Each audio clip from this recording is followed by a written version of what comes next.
we present Kenneth Williams, Clement Freud, Peter Jones and Sheila Hancock in Just a Minute. And as the minute waltz fades away, here to tell you about it is our chairman, Nicholas Parsons.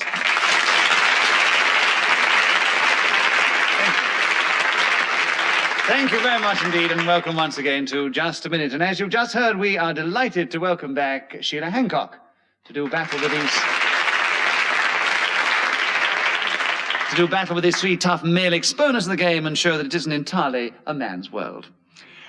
Once again, I'm going to ask them all to speak, if they can, for just 1 minute on some unlikely subject that I will give them, without hesitation, without repetition, and without deviating from the subject which is written on the card in front of me. According to how well they do this, they will gain points, or their opponents will. And let us begin the show this week with Clement Freud. Clement, the subject that Ian Messers has chosen this week for you to start with is Quince. Can you talk to us for 60 seconds on Quince, starting now? If you were to go into a chemist shop and request some talcum powder, and the assistant came up from behind and made a remark of doubtful tact, you might give a quince, which is a quick wince. But there is another definition of this word, which is a sort of fruit. Kenneth Williams has challenged. Why? Meditation. I agree with your challenge. So you gain a point for a correct challenge, and you take over the subject of Quince, and there are 36 seconds left, starting now. It was predicted before I was born, so I have been informed that my mother might have quince.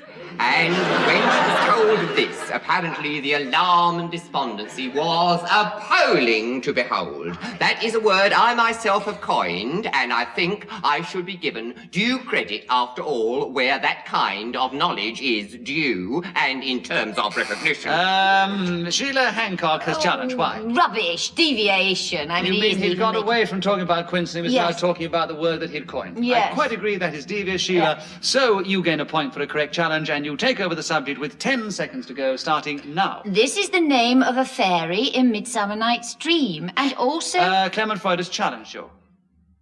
Why? Deviation. Why? He was not a fairy. I quite agree. I got mixed up You with got- Peas Blossom and the Yes, humans, didn't I? yes, because it was a... Go on then, Clement Freud, get on with it.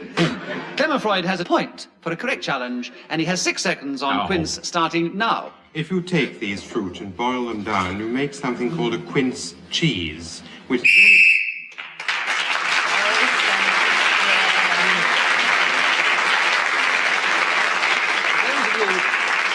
You may not know, that whistle tells us that 60 seconds is up, and whoever is speaking at that particular moment gains an extra point. On this occasion, it was Clement Freud, so at the end of that round, he has a lead of 1 over everybody else.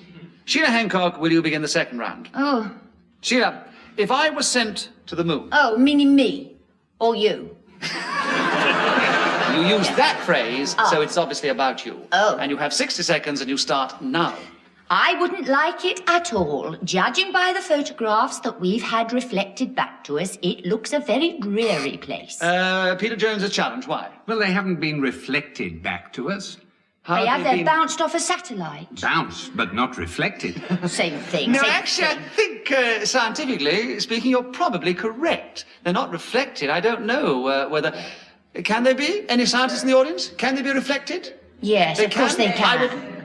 I will put it to the audience. Yes, well, I wanted to say something because during all that business about quinces, I didn't speak at all. And I thought I'd better get in, you know, otherwise people would think it was a three-handed game. But obviously, you can have things that are reflected back from the moon as well as transmitted. So, Sheila, is an incorrect challenge. You gain a point, therefore, keep the subject, and there are 52 seconds left, starting now. It appears to be rather dusty, and it's difficult to stand on your feet without floating away. Therefore, you have to wear rather unattractive shoes, and I like wearing pretty ones. Also, I'm not frightfully keen on that great big suit you have to wear. I think Peter Jones has challenged you again. Repetition of where?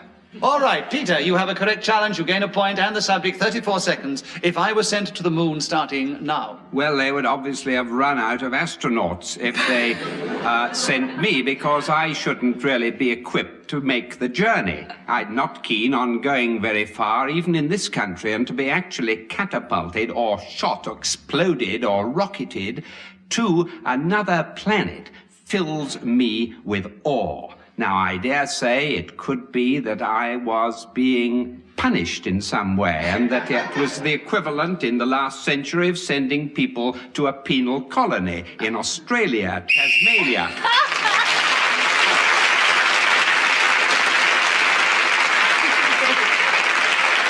Peter Jones kept going magnificently on something that he would not like to do, spoke for quite a long time, gained the extra point for speaking when the whistle went, and the end of that round, Peter, Sheila, and Clement all have 2 points. Kenneth has 1. It's neck and neck. We know whose side the audience are on this week. Right, Kenneth Williams, it's your turn to begin, and the subject we've got for you is the wind.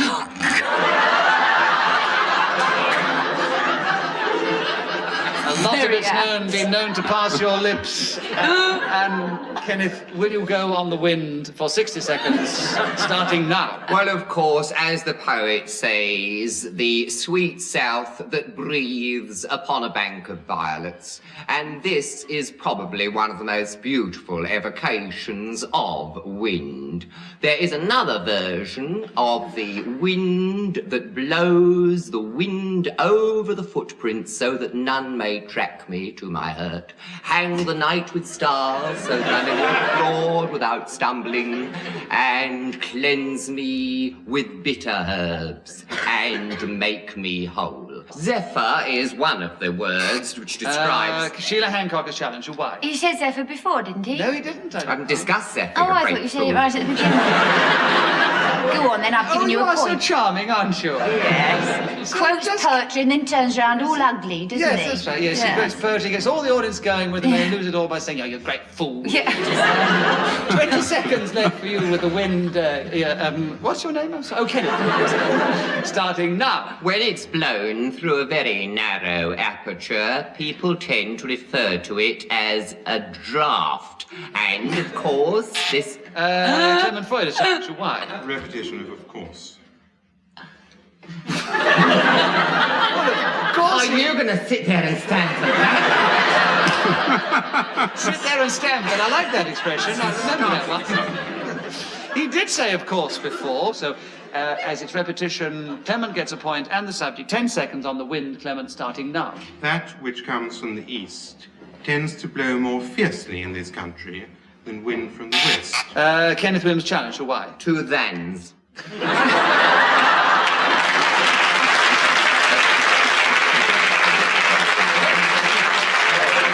I think he said that which comes from the east tends to blow more fiercely than that which comes from the west. Oh, I misheard you. 2 thats. Oh, 2 I do thats. apologise. There were 2 thats, but only 2 1 thats. Oh, I meant that. I meant the 2 thats. That's what I meant. I'm so sorry. Yeah, that's what I meant. It's too late now. You said ban. You said it with great confidence. Well, too. I meant repetition. It's for you to sort it out, mate. I know. That's what they do all the time. They just throw it in my lap and say, sort that one out. Well, he got me for the course. And I He know said it that was twice. accurate. Now, I get so many letters about this. I have to be fair and accurate. It's very well listened to. The audience are on your side, but you challenged on than, and it was at that. So Clement continues with 4 seconds on the wind, starting now. North wind howls down from Scotland and...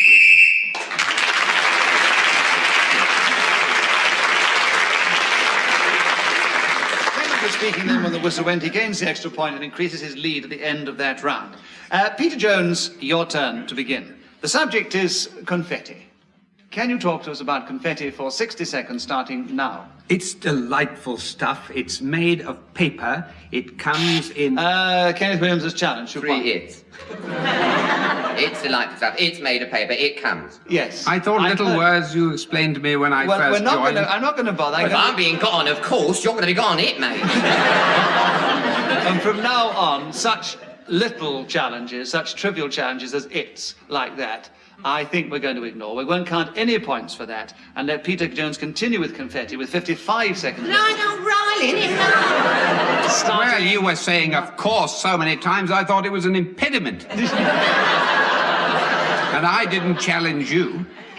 Starting. Won't even let me say it 2 or 3 times. You're just cashing on the fact that you've got an impediment. I've never heard of it. You can't go on saying it forever, though, Peter. That's No, what I was won't going. say it Oh, forever. right. I hadn't got saying it forever in mind. But if you've got confetti in mind, will you continue for 55 seconds, starting now? In many different colours. Yellow, orange, blue, green, red, white, never black.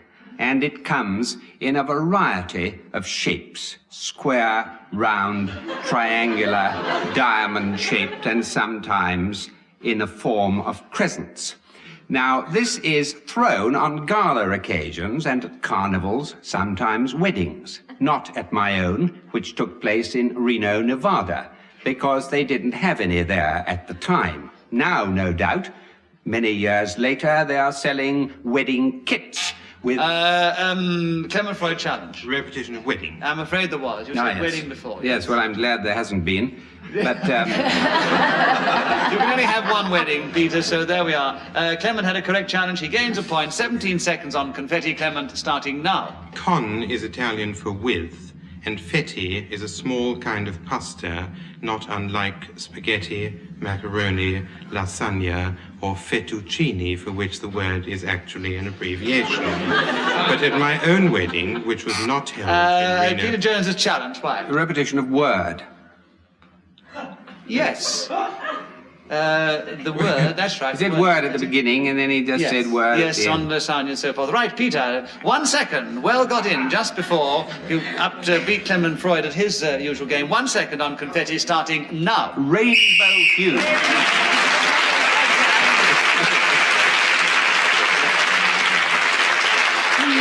Peter Jones was then speaking when the whistle went. He gained the extra point. He's now 2 points behind our lead at the end of that round, who is still Clement Freud.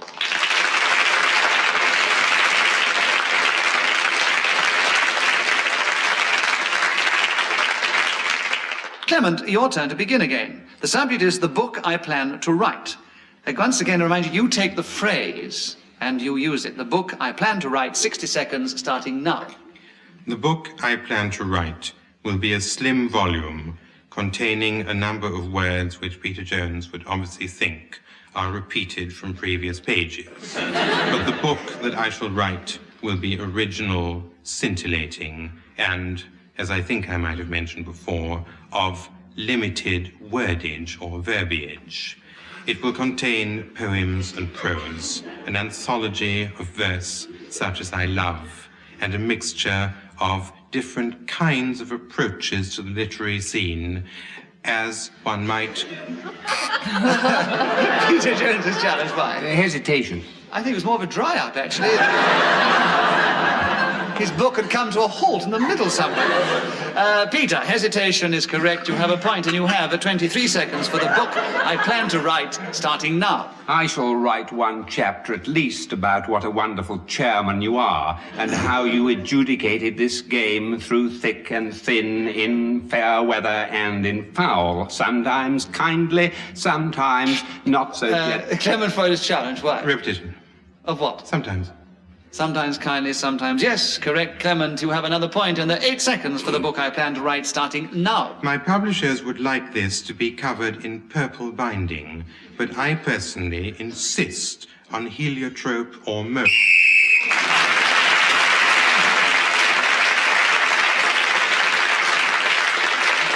Heliotrope or mauve binding on the book of that anthology. At the end of that round, Clement, you lead Peter Jones by 3 and the other 2 by more than somewhat. No, they're only just a little way behind Peter in 3rd and 4th place. Sheila Hancock, your turn to begin. The subject, innocence. It's not an easy one, is it, really? But anyway, would you talk to us about it, if you can, for 60 seconds, starting now? It's something about which I know a lot, because I spend my whole time believing the best of things and people and discovering the worst. This... Kenneth Williams is challenged. Why? Deviation. She's mixing up trust with innocence. No. If you're believing the best of people, then you're trusting them, which has nothing to do with innocence. Innocence doesn't even take whether you should trust them or not into consideration. If they turn out to be wrong, then you've been innocent in thinking that they're right. A newborn You've been babe is totally innocently innocent and he deceived. never thinks anyone's going to do him, does it? Exactly. Well, you're not a newborn babe. Look at the size of you. Actually, I think Kenneth has a very good point. Of course, I have. Very good point. I think you can be... Oh, shut up. Kenneth, you have appointed and the subject. 51 seconds for innocence starting now. It is appropriate that I should discuss this subject, because indeed it is something which only occurs with the child. Once we see through the glass darkly... Sheila Hancock, a challenge. Deviation. Why is it indeed appropriate that he should discuss it if it's only with the child? Because I know about kids, that's why. Oh, rubbish. In other words, you mean it is a fallacy to say that a child is innocent, a child emotionally knows No, how it's to a treat fallacy that I am a child at heart. You see, this is the whole point. I'm an undeveloped thing. Well, I wanna know I'm what- embryonic, you see. Yes. I'm undeveloped, you see. I'm I'll undeveloped. give you that. I'll Yes, give he you has a that. point. You Yes. can have the point. Yes. You're the most undeveloped thing. What they I've will ever do met. to gain points in this game. Publicly admit they're undeveloped and he gets a point. So, 37 seconds on underdeveloped... I'm sorry, 37 seconds on innocence, Kenneth, starting now. And when you see them in those perambulators with those pink cheeks and lovely eyes, looking unblinkingly, knowing there is no such thing as crime, negligence, ill usage, malignity, no. Sheila, let's challenge you again. I dispute that all children in prams know that there's no such thing as ill uses. She can't even say it. I ill-used Ellie Jane a lot because I never knew how to put a nappy on and she got stuck with pins a lot. So, she knew that you could be ill-used.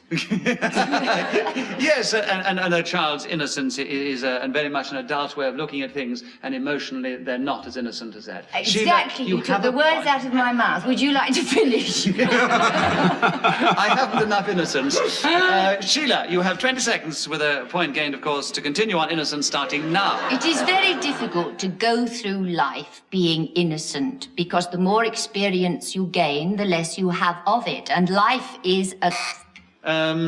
Peter Jones, a challenge. Why? Repetition of life. Yes. Yes, we've had more well, than one it does life. go on, so, doesn't it? once again, Peter gets in just before the whistle. 3 seconds to go. Oh. Innocence, Peter, starting now. It's so long since I experienced this quality.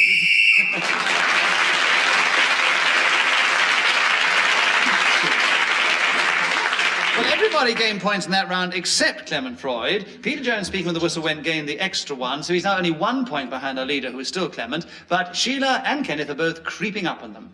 Kenneth, the subject for you now, something which we love to hear you talk about, something historical. Nero. Would you like to tell us something about Nero in 60 seconds, starting now? Well, he was a very beautiful red-headed youth, and as an attorney, we are told that in the Senate he won the case for Rhodes taxation, and they were so pleased they put his head on all the coins. Later, very much like Henry VIII, he became an appalling monstrosity, and used his position with appalling and And Clement has challenged you. Repetition. Of Appalling. appalling, yes. He might have been appalling, but you can't say it twice when you talk about him in this game, alas, Kenneth. So Clement has a point and the subject. 37 seconds. Nero starting now. Nero comes to our attention particularly for fiddling while Rome burnt. But we are never told on what gas mark, at what setting of electricity, or how else the capital city of Gaul, as it then was, and Italy now. No, yes, you're right. You gave yourself There's a verb Peter. missing there somewhere. Yes. Well, it certainly wasn't Gaul. Yeah, it wasn't Gaul. I thought No. you paused because you made a mistake. Gaul You made a was mistake. France. It wasn't Among Gaul, o- dear. among other things. No, Yes. Gaul is now present-day France. You That got is- hopelessly mixed up. You didn't buzz your what's it, though, You did didn't buzz him. You were cross the sitting Rubicon beside him. or You something. didn't Well, I buzz him. didn't want to because, you see, I am by nature modest. And when somebody's underway, I always believe, Nick, in giving them a chance. After all, isn't that what we're here for? To try and share and share. 50-50. Don't you? Underdeveloped. Don't you think Exactly. also, Kenneth, you were a bit upset because you were going so beautifully on Nero, you were really offended that your friend should have interrupted you before? Yes, it was a Isn't that hurtful appalling thing to do. I thought appalling. an ungallant. Well, don't let your hurt show so much. Get back in the game because you knew Gaul was France, but Peter got him on hesitation, as Clement knew it was. That's why he hesitated. 18 seconds. Nero, Peter, starting now. As any keen racegoer will tell you, Nero was a 3-year-old in 1947 and was second in the Cambridgeshire Handicap. Later, he raced at Newmarket and Chelmsford and was... Clement Freud is challenged.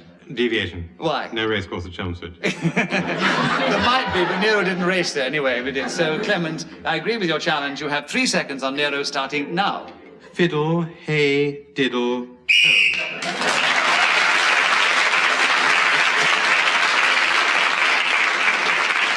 Clement Roy was speaking then when the whistle went, and he's managed to increase his lead over all the others at the end of that round. Peter Jones, your turn to begin. The subject, nonsense. Something which is used and spoken about a great deal in this show, but can you talk to us about it for 60 seconds starting now? I've never been too keen on it, even when it's been written by experts. Say, for instance, it's 6:10, I'd better try and talk some of it. I hope you'll excuse me. It's a 3-tiered theatre with a lot of dim faces. The lights aren't too good. One topless waitress in gold holding up the box Kenneth there. Williams has challenged. Because he's not discussing nonsense. He's Isn't giving it? us factual observation. I think Peter was giving a next demonstration of nonsense, so I'm with him on this one. He has a point, and the subject he keeps 40 seconds left, starting now. Alice in Wonderland was another example of it. Alice and the Clement Freud got in first then. repetition of Alice. Of Alice. Alas, yes. So, Clement, you gain the point. 36 seconds on nonsense, starting now. Arthur Askey, Jimmy Wheeler, and Nicholas Parsons are as unlikely a trio of serious actors as I have ever seen in Midsummer Night's Dream at Her Majesty's Theatre on a Tuesday afternoon when, as most people know, there is no matinee. And yet the box office, declining to sell me tickets for a performance which did not take place, announced over the loudspeaker, silently, to people who are not listening, that one way or another, a rhomboid, a parallelogram.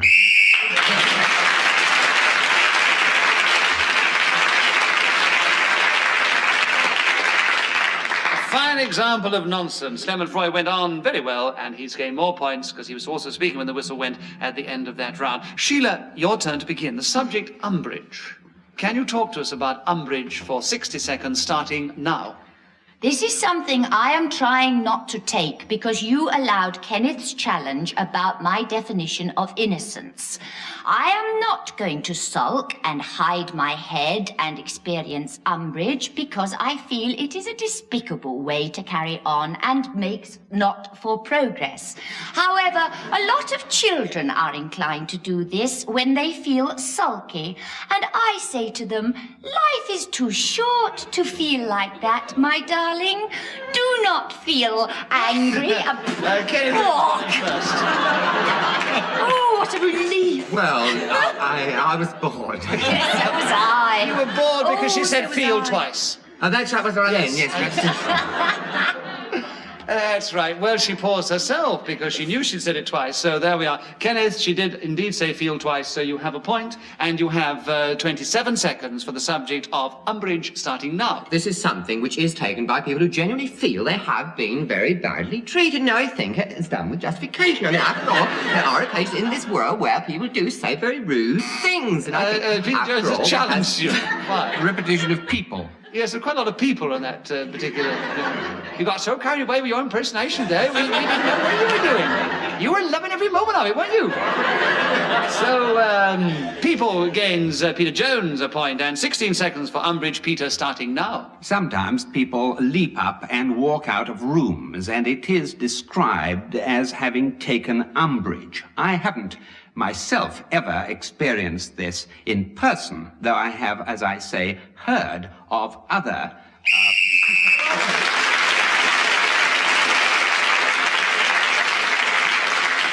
Well, Peter Jones was then speaking when the whistle went, and he gained the extra point and increased the position that he had. And I'm afraid I have to tell you we have no more time in this particular edition of Just a Minute, so it remains for me to give you the final score. Kenneth did come up from a rather bad fourth in that round to a poor fourth. Sheila finished a weak third. Peter Jones came with a flourish at the end into a very strong second position. He did very well. He had 12 points, but he was 1 point, only 1 point behind this week's winner, Clement Freud. Do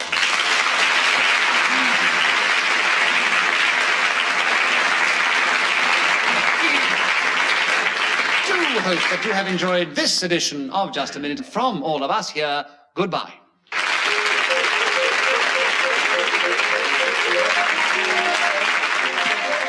The chairman of Just a Minute was Nicholas Parsons. The programme was devised by Ian Messiter and produced by Simon Brett.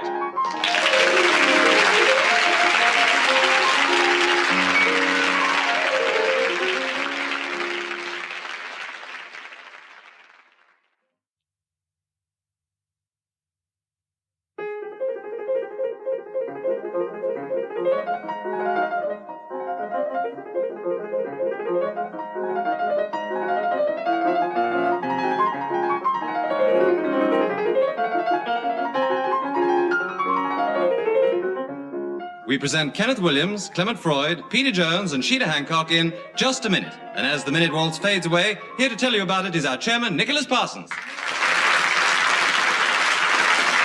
Thank you. Thank you very much indeed, and welcome once again to Just a Minute. And once again, we have our four most experienced players of the game, and I'm going to ask them all in turn, of course, to speak, if they can, for just 1 minute on some unlikely subject, without hesitation, without repetition, and without deviation from the subject which is written on the card in front of me. And according to how well they do this, they will gain points, or their opponents will. And let us begin the show this week with Peter Jones. Peter, the subject, very apt for this program, noise. Can you talk to us about noise for 60 seconds starting now? Now that's an example of noise. The level of noise is increasing up and down the country. I put it down to aeroplanes largely, and other things like... Keith Williams has challenged you. Up and down the country, I put it down. Repetition. Up and down, I put it down, do we? Yes. Oh, yes. So he's going to give you repetition of the raspberry at the beginning. Kenneth, I agree with your challenge, so you gain a point for a correct challenge, and you take over the subject, and there are 45 seconds left for noise starting now. Well, of course, we would need to define this semantically, because what some people is noise is to others something very, very pleasant. And I've repeated myself, and so I'm And Sheila really Hancock has old. challenged you. Repetition. Sheila, I agree with your challenge, and you take over the subject of noise, and there are 33 seconds left starting now. This is something I cannot abide. The modern trend towards having transistors on the whole time, blaring out pop music, to me is absolutely appalling. I cherish being able to sit in silence. However, apparently I remember learning at school that the only place where you can get total silence in... And now Clement you'll Freud has never know, challenged you'll you. never know now. What was the time? Challenge him. Repetition of silence. Of silence, yes. You were going on about your total silence, and we'll never know. But Clement Freud, I agree with the correct challenge. You gain a point, and you have 13 seconds for noise starting now. 9 bean rows will I have there, a hive for the honeybee. I always thought the recluse who decided to go to Innisfree must have had a very noisy life with those insects.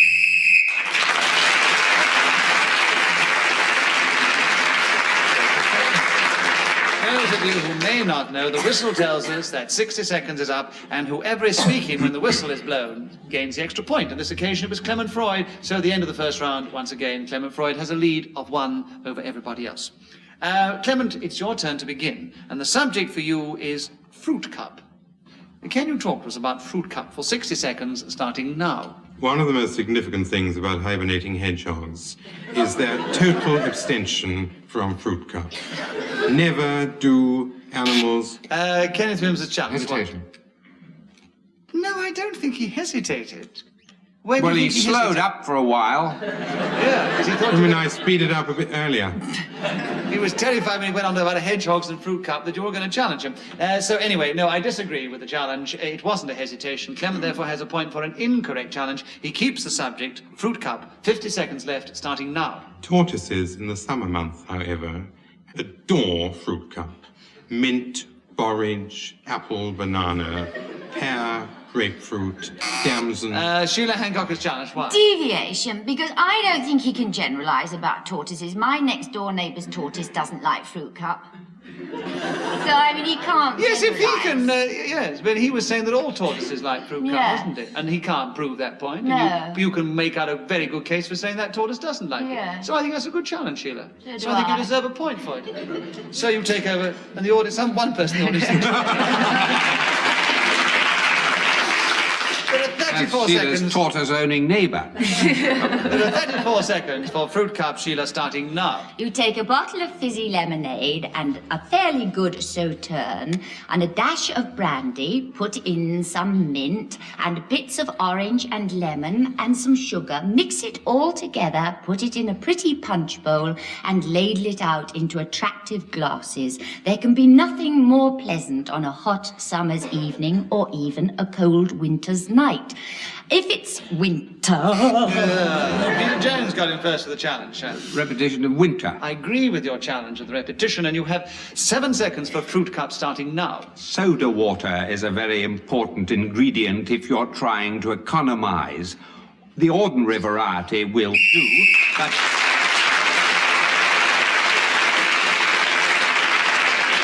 Peter was speaking then when the whistle went. At the end of that round, Peter has 2 points, and so has Sheila. Kenneth has 1, but Clement's in the lead with 3. Sheila Hancock, your turn to begin. The subject, finding a caterpillar in the salad. I don't know whether it's happened to you, it's happened to many people, but would you talk about it for 60 seconds starting now? Well, actually, this reminds me of an absolutely traumatic experience in my childhood. I had school dinners, and one day I really did find a caterpillar in my salad. And being a very shy child, I hardly dared mention it. And I nibbled a bit of it, trying to disguise the fact that it was there, but it made me feel so sick that eventually I did attract the attention of my teacher and say, there is a caterpillar in my salad. Whereupon she didn't believe me and said, you will stay there until you have finished that salad. And I honestly had to sit there for the entire lunch hour and eat the salad, caterpillar and all. However, I do believe that things have improved since, and I'm sure that children don't get caterpillars in their salad anymore. I always take the precaution of washing each lettuce leaf separately, and I put salt on to kill any insects.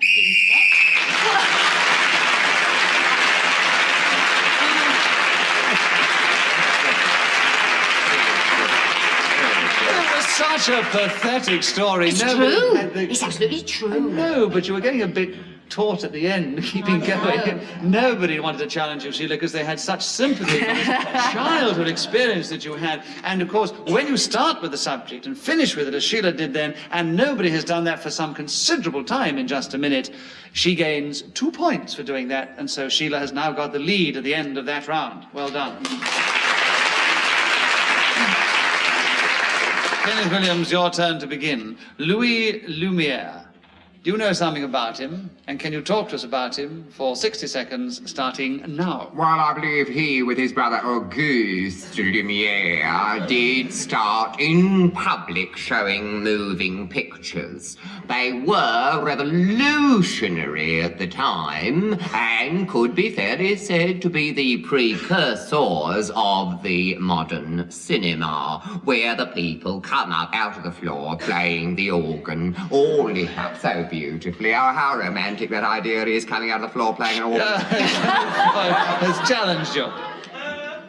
He came out of the floor too often. Yes, you did. Once. Only come out once is enough. There are 32 seconds left for Louis Lumiere. You have the subject, Clement, starting now. Louis Lumiere's second son was one who didn't... Kenneth Williams got his first that time. Hesitation, yes, Kenneth. Now you have Louis Lumiere, and there are 24 seconds left on Louis Lumiere, starting now. Well, he said to his wife, you know, how do you think I'm going to do this? And she said, well, obviously by doing an image twice and then shoving it through a reel and have a little bit of difference in one drawing to the other, and therefore they were seen, when you show them very quickly on this cylinder, as though the whole thing is moving. Well, that's a very good...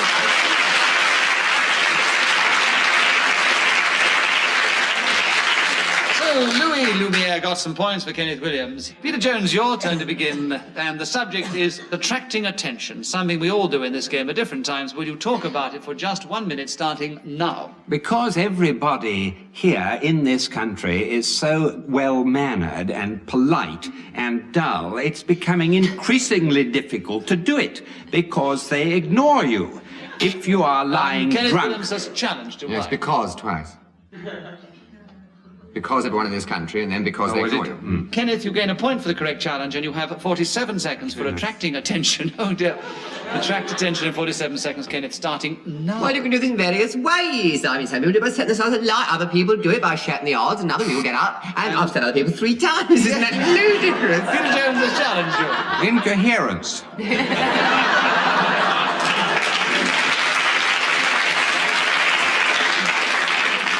Well, actually... He sounded as though he'd been switched on at the wrong speed. But he was certainly attracting attention, wasn't he? Well, yes, he was. Yes. But he very sportingly gave away, which he was quite incoherent, what he said was, and he said he did repeat himself. So, Peter, you have the subject, 1 point more to you, 41 seconds left, starting now. Lying drunk on the pavement. People step over you. They try to Kenneth avoid... Williams is challenged. Why? Well, he's not discussing attracting attention. Well, if someone's lying drunk on the pavement, I think that's attracting a great deal of attention. No, he's just said people step over them, dear. Weren't you listening? They step over them. They can't be attracting any attention, can they? Great fool. Yes, they go round them. Kenneth, all I can say is if they weren't attracting attention, they would step on them. Attracting attention, I'm having people explaining walk over you. how quite difficult unlike. it is to attract attention. I'm all with you on this one, Peter. Oh, Yes, thank I you very think much. have a That's point. very nice. You You, have 36 seconds. You're doing an awfully good job, I think. You see how fickle they are with their feelings towards the chairman. Right, 36 seconds for attracting attention, Peter, starting now. When they were first driving motor cars, they had a man in front walking on foot, a pedestrian, carrying a red flag in order... Kenneth Williams has challenged you again. No, it's not her. It's not true. It's her. It's deviation. That wasn't was done with true. railway trains. It wasn't done with It cars. was done with motor cars. On the contrary, it wasn't. Never. There is no historical accuracy in that statement whatsoever. Well, I'm prepared to back my opinion on that one and say that Peter Jones has another point. Peter, you have 27 seconds for attracting attention, starting now. On the stage, it's rather easier to do it because you have the benefit of the lights. And other actors sometimes assist by looking upstage to where one is, if one is able to get there. Kenneth Williams, a challenge. 2-1. Yeah, there were 2-1. I'll give it to you this time, Kenneth. You have a correct challenge and 14 seconds for attracting attention, starting now. Well, Amelia Bloomer did it outside Buckingham Palace by removing her crinoline, and the public cried, "What ho!" when she walked around in drawers. And that, of course, did draw, as you might say, quite a lot of attention.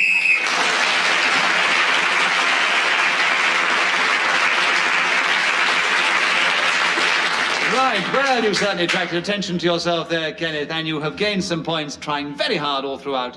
And at the end of that round, you have leapt into the lead. Oh, quite right. It's a disgrace. I wasn't there before. That's a disgrace. I haven't got so much truth in that been there already. You usually get more excited about it, but anyway, you have a Yeah. lead of 1 over all the others, and they're all equal in Quite second right. place at the Only moment. justice seemed to be done. Quite right. Clement Freud, it's your turn to begin. The subject is lifesavers. Can you talk to us about them for 60 seconds, starting now? Soon after I had finished reading a book entitled How to Remain Sexually Uninvolved Administering the Kiss of Life, I received my badge as a lifesaver on the beaches of Lowestoft and neighbouring sands.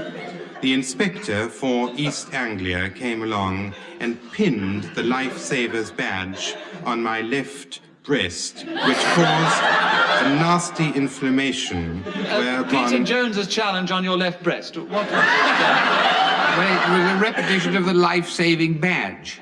No, you see, the word is, subject is lifesavers, and we have established, Peter... Well, he mentioned the badge twice, didn't he? an award. No, the lifesavers badge he mentioned only once. The badge. Oh, I see. Yes. We thought it was the breast you were fascinated with. Anyway, it's an incorrect challenge, so Clement Freud gains a point. He keeps the subject 30 seconds left, starting now.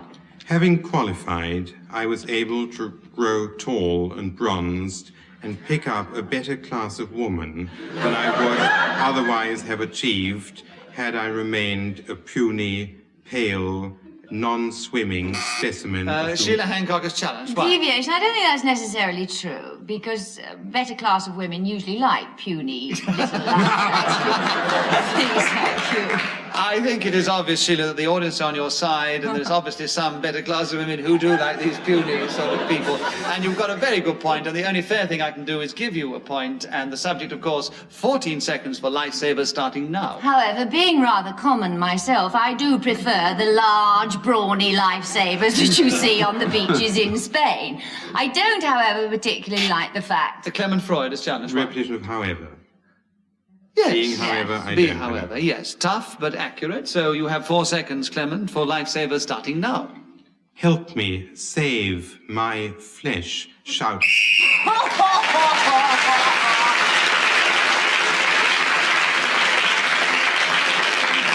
Save your flesh! How subtle can you get? Well, he meant after the inspector had lacerated his breast. How to become a lifesaver without getting kiss of life. The kiss of life, your bronze left breast and your lifesaver's flesh and all the rest gave you a very definite lead at the end of that round, Clement Freud.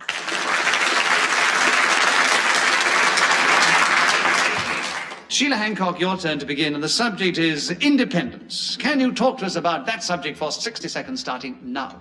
This is something I would advocate everybody developing because ultimately I believe we are all totally alone. It starts from the minute when you start...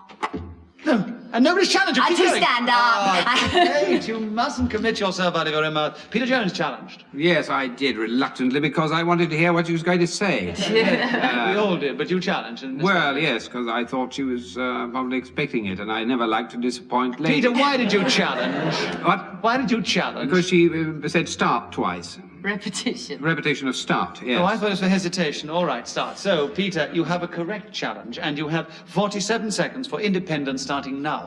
It's something that we should encourage our children to try to acquire. And if we're able to present them with a philosophy which will assist them at whatever age they find themselves when the moment comes to leave the parental home, then they will be... Kenneth Williams, why did you challenge? Well, I mean, it was all so full of stops and alts and furthers. Yes, it's all a load of rubbish. I mean, he was just hesitating all the time, really, and just got it slowed down. That It was a sounded bit as though dreary, it wasn't it? was Yeah. going to go on like that all the time.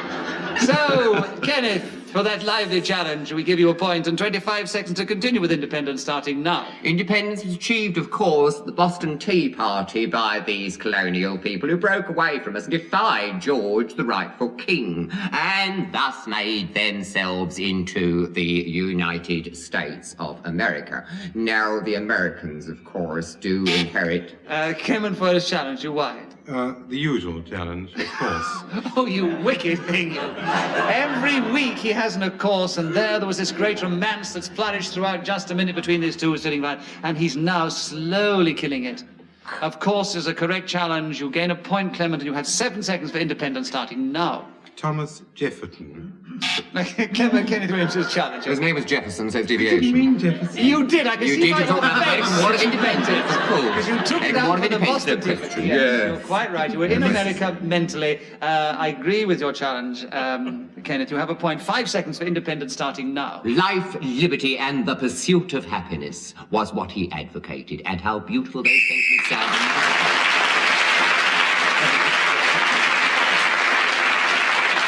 Kenneth was then speaking when the whistle went, so at the end of that round, he's gone back into the lead, and this time alongside Clement Freud. And it's a very close contest, because Peter Jones is only 3 points behind, and Sheila's only 4 points behind the two of them. And Kenneth, it's your turn to begin. Oh, thank goodness for that. I can't get the Muir in this week at all. We've had plenty of oars No, from you. I haven't had enough. I don't feel I've fulfilled myself. Well, he has a wonderful subject What is which for you to fulfill. Yeah, go it. on. Get it out, hurry up. You keep on about this expression of getting things out. I wish you could Well, insist get on on with it. I'm off modernity. High vibrations. Ah. High Oh, I'm sorry. I thought you meant yours were going. That's the subject, is it? Yes, that's the Oh, subject. my vibration. Oh, yes. I Have a little see. think about it. Now, go Yes. on it. Well, when you Wait a hold minute, just a on- second. Oh. He's keen, good. Right, 60 seconds starting now. I was taken by this medical examining board into this room and told to hold these electrodes, and they said, watch this diagram, and it will flicker according to the impulses that vibrate from your body. And we can determine from this what your appetites are in every single respect. And I said, yeah, do you mean eating? And they said, more than that, mate. We can tell what you'd be like on the job. I said, good gracious, do you mean in combat? They said, exactly. What other kind of job do you think the army? Oh, I said it twice. Sheila Hancock challenges Yes, you. she would. It's repetition of job. I agree with your challenge, and you have my vibrations, and you have 23 seconds left for it starting now. They vary according to my mood. If I'm feeling terse, they turn people off. However, if I'm feeling happy and gay, I draw people towards me. Peter Jones has challenged you one. Repetition of people. Yes. Yes, and also she said They were feeling different twice, people, though. which everybody missed. There were different people, but you still repeated it, Sheila, so Peter has a point, and there are 12 seconds for my vibrations, Peter, starting now. You can buy electric machines for... Kenneth Williams has challenged. Repetition, I've already discussed it. Yes, but Peter Jones has not said electric machines. Well, it's the same thing. In the same round, same thing's discussed, so that goes to me, back me. You I don't get points. say machine. You just Yours wanna was a finish your testing machine. If you want to finish your story, have you got something delicious to tell us? Oh, I could go into a lot of other stories. Oh, well, no, it wasn't a correct challenge because Peter Jones had not used any of those words, expressions in this particular round, so he has a point for an incorrect challenge. 7 seconds for my vibrations, Peter, starting now. And it has a vibrating head with little rubber fingers on it. It's the Look, best it- cure for dandruff apart from decapitation that you could possibly have. Also stimulating.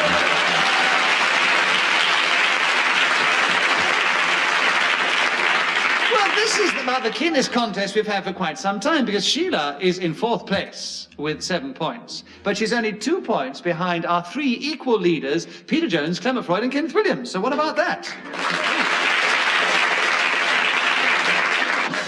Peter Jones, you're in good form and it's your turn to begin. And the subject is pets. So can you talk to us on pets for 60 seconds starting now? We have several at our home. 2 cats, 1 black and 1 tabby. A tadpole, I hope it's still survived. It did this morning, was alive, was given a small piece of meat just before I left. And a terrapin, as well as several live worms.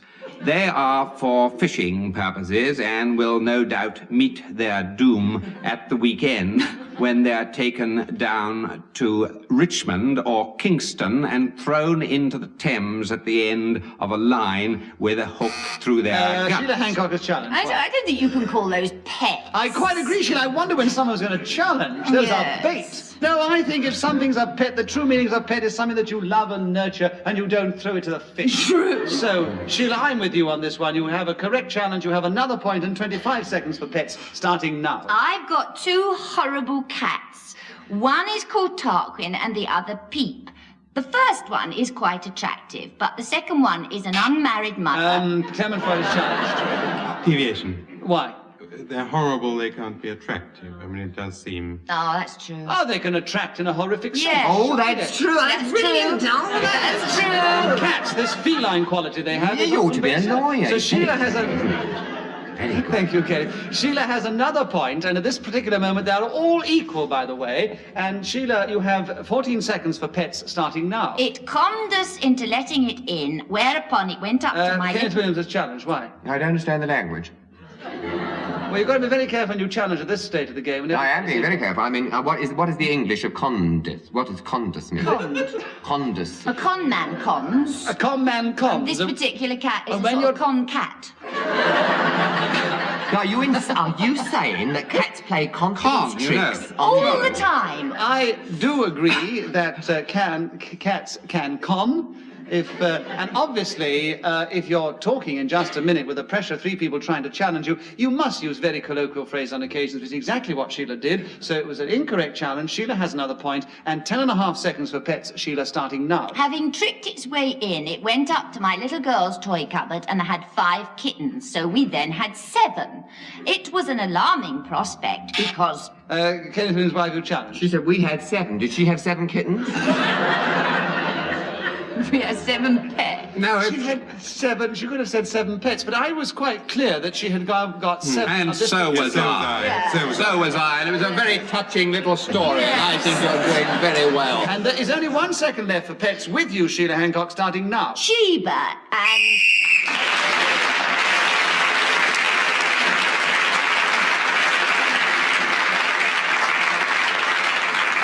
Well, for those of you who have been feeling the tension in the audience, I have to tell you that we have no time to play any more, just a minute, so I have to read you out the final result. You probably guessed it, because Sheila Hancock, in spite of tremendous pressures, particularly from Kenneth Williams and all the other men, the 3 male competitors in this game came equal in 2nd place with 9 points. But they were this week beaten by our only lady competitor, Sheila Hancock, with 12 points.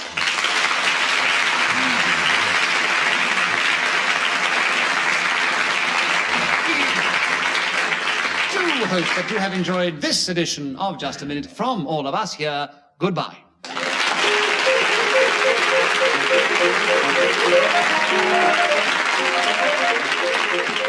The chairman of Just a Minute was Nicholas Parsons. The programme was devised by Ian Messiter and produced by Simon Brett.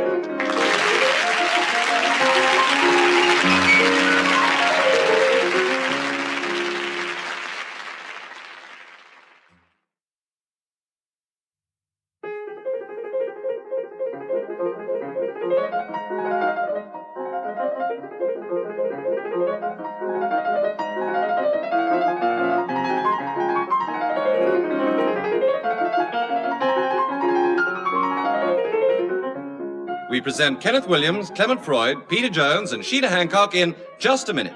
And as the minute waltz fades away, here to tell you about it is our chairman, Nicholas Parsons. Thank you. Thank you very much indeed, and welcome once again to Just a Minute. And once again, I'm going to ask our 4 competitors to speak, if they can, for just 1 minute on some unlikely subject, without hesitation, without repetition, and without deviating from the subject on the card in front of me. And according to how well they do this, they will gain points, or their opponents will gain points. And that's how we play. And let's begin the show this week with Kenneth Williams. Well, that's gone down well with the audience. Kenneth, the subject that Ian Messrs has thought of is My Life So Far. Can you talk to us about My Life So Far, starting now? To be strictly factual, it has reached its 45th year, and I have been blessed with great wisdom.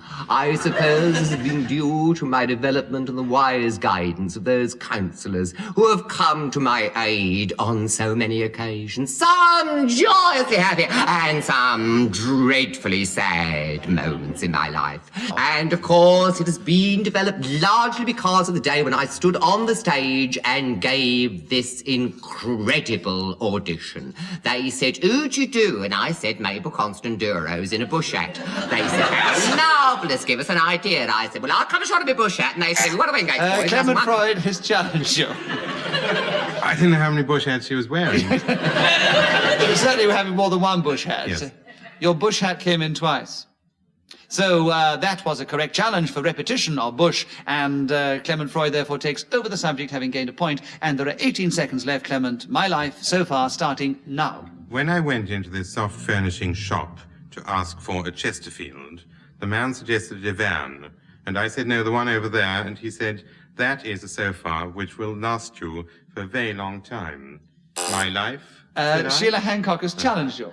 Deviation, do you buy Chesterfields in soft furnishing shops? I thought you bought materials and curtains and cushions. Yes, Oh, exactly, I think it is possible. I mean, after all, you do find some strange things in all kinds of different shops, but I think it's possible to find a Chesterfield. I would have called it a furniture shop where you bought a Chesterfield, not a soft. It might be a hard Yes, I'm afraid Chesterfield. Sheila's right. I'm afraid she's absolutely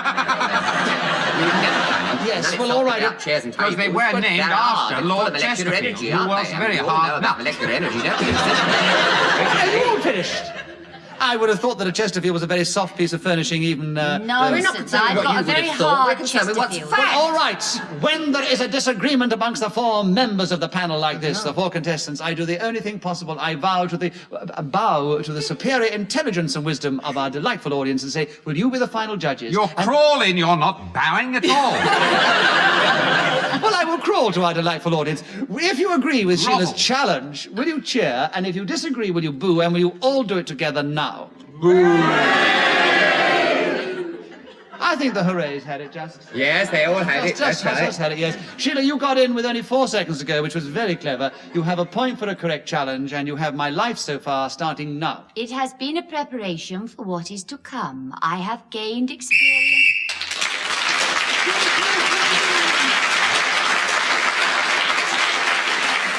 That whistle, which is so elegantly blown for us by Ian Messiter, tells us that 60 seconds is up. And whoever is speaking at that particular moment gains an extra point. And on this occasion, it was Sheila Hancock. So she has a lead of 1 at the end of the first round. Peter Jones, will you begin the second round? Yes, certainly I will. I'm glad Nicholas. you will. I'm glad you. Right. Peter, what a delightful subject for you. Unblocking the drain. Can you talk to us about unblocking the drain for 60 seconds, starting now? Well, Ian Messiter obviously chose this subject with the idea of bringing down the level of the game from the pinnacles of Kenneth Williams' oratory, the beautiful white ivory towers, down into some area of the sub-basement where the drains are situated. I'm going to treat this subject metaphorically. Let us think of it rather as a clearing of the way, a renewing of ourselves, ready for that great moment which must come to us all, when the... That, I'm afraid, was a hesitation. You have a correct challenge, you have a point, Kenneth, and you have 22 seconds for unblocking the drain, starting now. I have done this frequently. You take hold of this soda. Peter Jones has challenged why? Repetition. He said he'd done it frequently.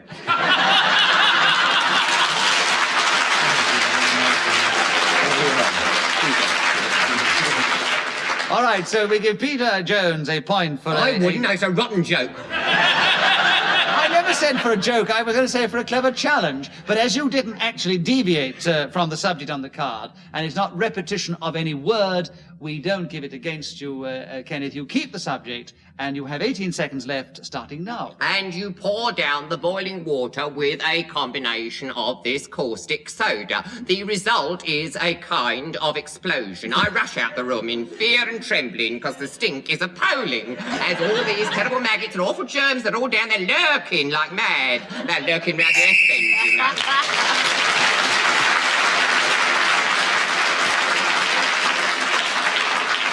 Well, Kenneth Williams was... I'm equal with her. Go on, tell me I'm equal with her. I was about to say that Kenneth Williams was unblocking the drains when the whistle went, so he gained some points. He is equal with Sheila Hancock.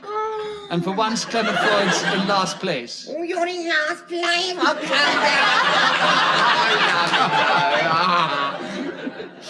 But there's only 1 point between all of you. Clement Freud, your turn to begin. The subject, seeing a friend off at a railway station. Can you talk to us about that for 60 seconds, starting now? Seeing a friend off at a railway station is a particularly good subject about which to talk because it is long, seeing a friend off at a railway station. And you have to find out very carefully which railway station. It could be Marylebone, King's Cross, Liverpool Street, possibly even Baker, or...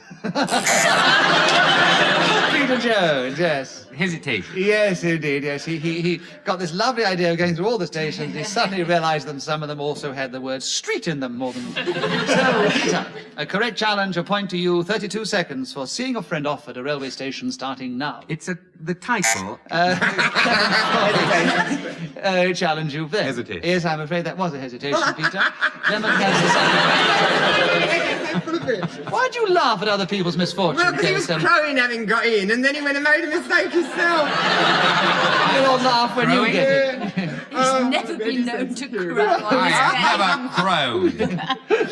Crow I or haven't not. grovelled either.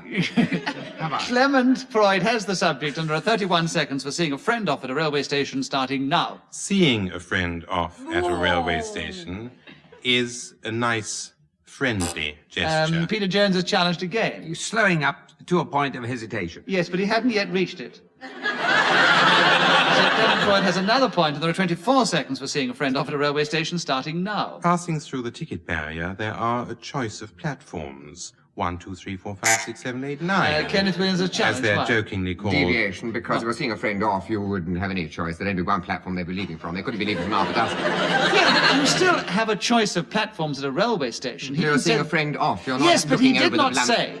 He did not say that you have a choice of platforms for your friend to go off from. The train might have left sideways. I disagree with the challenge, Kenneth. Well tried. More But Clement- fool you. You don't know what side your bread's buttered, mate. I bet you outside. All I know is that I try to be as fair as possible, and that's the best side of butter my bread. Clement has another point, and there are 18 seconds left for seeing a friend off at a railway station, starting now. London termini have refreshment kiosks at which you can entertain friends and give them sustenance. Kenneth Williams is challenged again. Deviation. Nobody would go to a railway station to entertain their friends. It's not-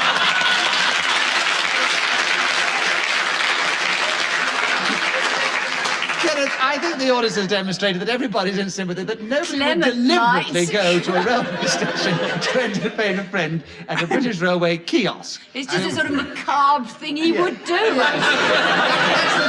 and You see have a the- party on St Pancras Station. You see the difficulty I have in decisions. One might say, well, Clement Freud has such macabre ideas, he would try and entertain his friends at a railway station kiosk. But I think the sympathy's with you on this one, Kenneth, so I agree with your challenge. You take a point and the subject, and there are 12 seconds left, starting now. Well, of course you say, bon voyage, my darling, and would that I might plant.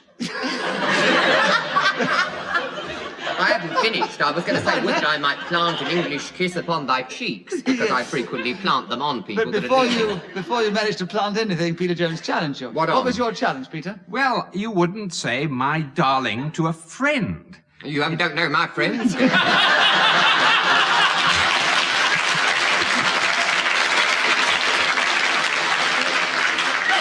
What would you say to your friends, Peter? I don't know, but that particular endearment would suggest that they were more than friends. They are, dear. Yes, we may. Are you joking? Never have had him on the show. I don't know why I asked him. What? You want to know what else you're planting on British railway platforms, Kenneth? And you have 6 seconds to tell us, starting now. Don't eat the egg sandwiches on the way, because your breath will smell, as it always leaves the most displeasing odour. So always stick something fresh.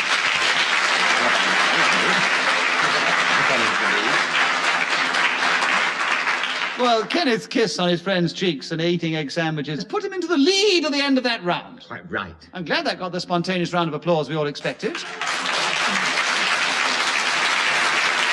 And Sheila, it is your turn to begin. Going from the subject of seeing a friend off at a railway station, the subject now is simply my friends. Sheila, can you talk to us about my friends starting now? Well, I frequently call them my darling, whether they be very good or very bad. I often meet my friends on railway stations as well. I have a friend called Maureen who looks after me and is a dear. I have 3 sometime friends on this programme, depending on whether they're going to buzz me on this or not. And they have Kenneth Williams. Well, I think it's a deviation because it's grossly unfair to say that we're sometime her friends. We've stuck by her through thick and thin. I knew her when she was in a gutter, don't worry, dear. I knew her when she used to go around London on a moped. That's a fact. Well, you used to ride on the back. That's not the reason. Shut up. What a thing to say.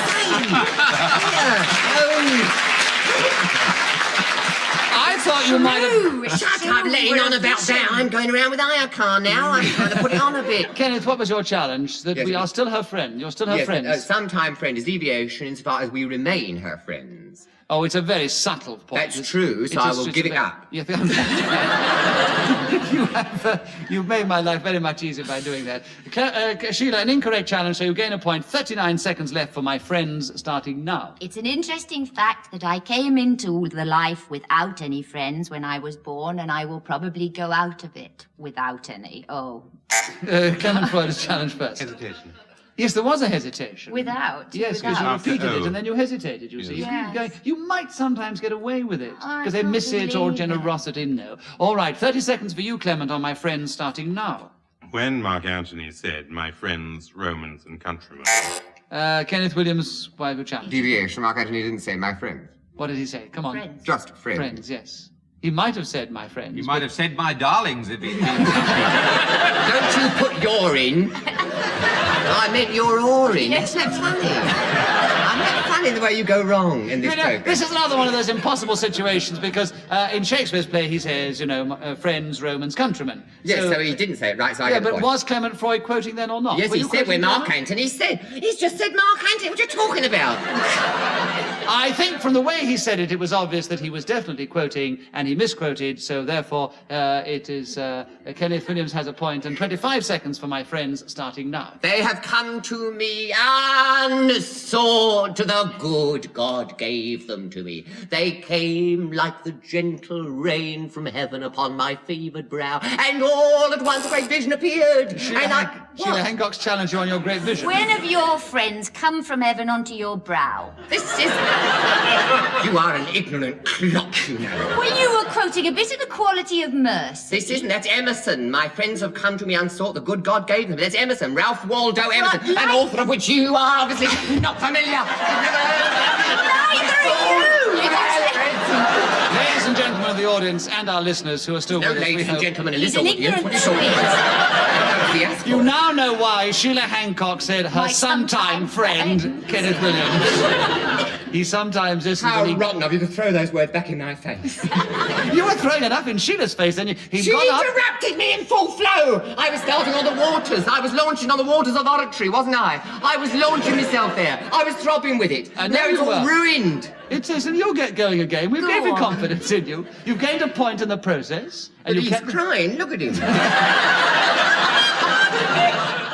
Bored. Oh, thank you. That's nice. That's encouraging. That is nice, isn't it? You've been bored before now. I thought he was praying. Anyway, let's get on with the game. Kenneth Williams has a point for an incorrect challenge, and he has 12 seconds left for my friends starting now. They come to give us the sympathy and...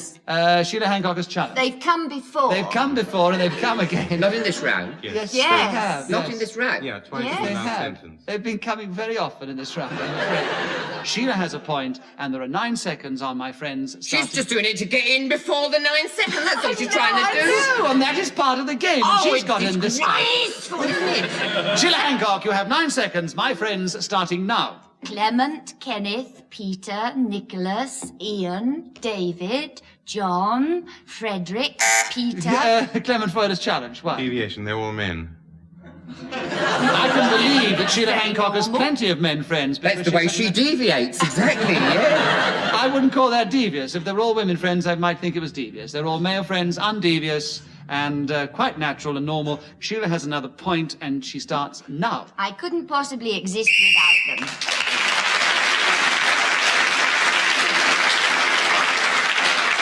So after that tumultuous round, Sheila Hancock gained the extra point, by the way, for speaking when the By whistle went. cheating, by waiting till I've done all the spade work. Why don't you admit it? You got points because you had incorrect challenges against you. Yes, but that's poor recompense. It's poor recompense. Is it poor Tears recompense of- that you're still in the lead? Oh, am I? Well, that's nice. And you're 1 ahead of Sheila, who's in second place. And Kenneth, the subject is now with you, something which I'm sure you can talk about. What Gladstone said in 1888. So, before you completely collapse, will you try and tell us what Gladstone said in 1888 in just a minute, starting now? It was an extremely long time. 1 whole year. And of course, he could have said loads and loads of things. But one thing we do know is that he was a great Liberal Prime Minister and lost his seat. I mean, that is to say, he lost the premiership. Sheila Hancock has challenged you. You did lose both times. Yes, it was very definite lost and lost. So Sheila Oh, got well, in you see, there. I'm not doing that sort of thing, listening to people's mistakes. I just listen to people talking. They've been very fair with you so far, Kenneth. And that time Sheila got in with a repetition of lost. She gains a You'll point. get it back, and because I've no idea what he said in you 1888. have 40 seconds to try and tell us something what he said, Sheila, starting now. My girl, you should change your ways and leave the streets and become pure and good. I will help you. Come to my house and I will teach you how to become a good woman. Kenneth Williams has challenged. Why? good. Yes. Yes, there were 2 good, yes. So you've got it back, just as Sheila said, with great panache and tenacity and cute listening, and you're in there, still with the lead, and there are 28 seconds on what Gladstone said in 1888, starting now. But he certainly did say to a leather merchant, why don't you make a bag that would suit the things I have to carry instead of making them flat? And this bloke said, well, I'd be delighted to accommodate you, dear. Just step right in the shop and have a look round. Tell me the shape you got in mind. And he said, well, it would begin at the top quite thin and then bulge a bit, so I can get all the bulky bits down. They said, what are the bulky bits you're carrying? Clement Freud is challenged. Repetition of bulky bits. There were too many bulky bits, I'm afraid. Have you seen it? So Clement has another point, and he has 3 seconds for what Gladstone said in 1888, starting now. My friends, Romans, and country.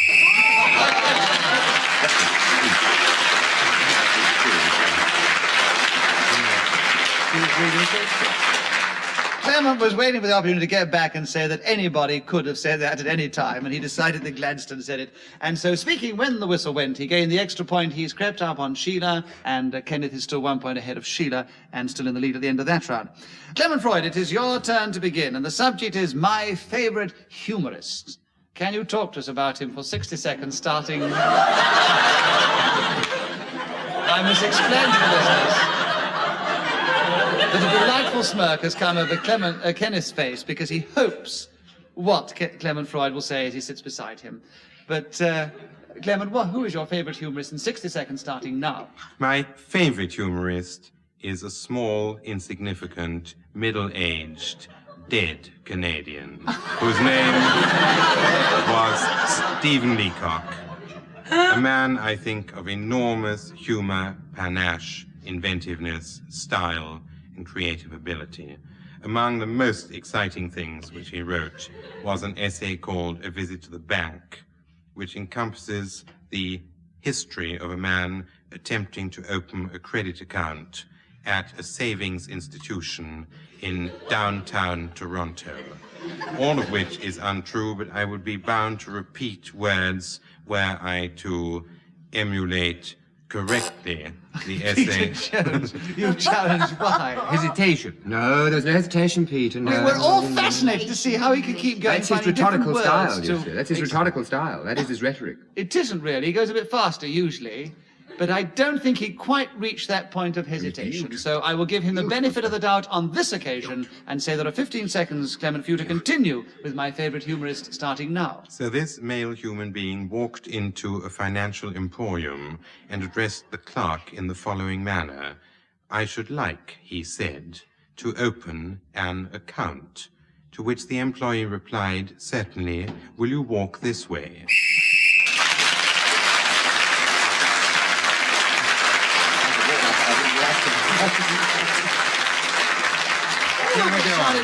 Rather devious, that line. He didn't tell you the tagline. If I could walk like that, I wouldn't want an account. And that definitely was not Stephen Leacock. And also he repeated the word account. Right at the beginning he had this I mannerism. thought I was waiting for the end of the story because it had all seemed so unfunny up until then. I was waiting for the tag. Well, unfunny as it was, it gained him some extra points and he's now taken the lead at the end of that round. Sheila Hancock, your turn to begin. The subject, oh, so apt for this game, truth. Can you talk to us on truth for 60 seconds starting now? It's something that I don't believe is totally necessary in this life. Contrary to what you're taught when you're a child, I think it is sometimes very good to tell a white lie in order to preserve people's feelings. In fact, I think it's well nigh impossible to go through life always telling the truth unless you're a very nasty person. I mean, for instance, it wouldn't be kind to go up to Kenneth Williams and say, shut your face, as he often says to me, although it may be truthful in order to keep him quiet. But I think... Yes, hesitation is right, yes. Yes, the look on your face made her hesitate. That was what it was, Kenneth. So you have another point, Kenneth, for a correct challenge, and there are 27 seconds for truth, starting now. And it has long ago been established, of course, that it is outside of man, and therefore not controlled by man. Clement Freud, challenge first. Man. I hadn't finished. I was about to say mankind. You interrupted, you see.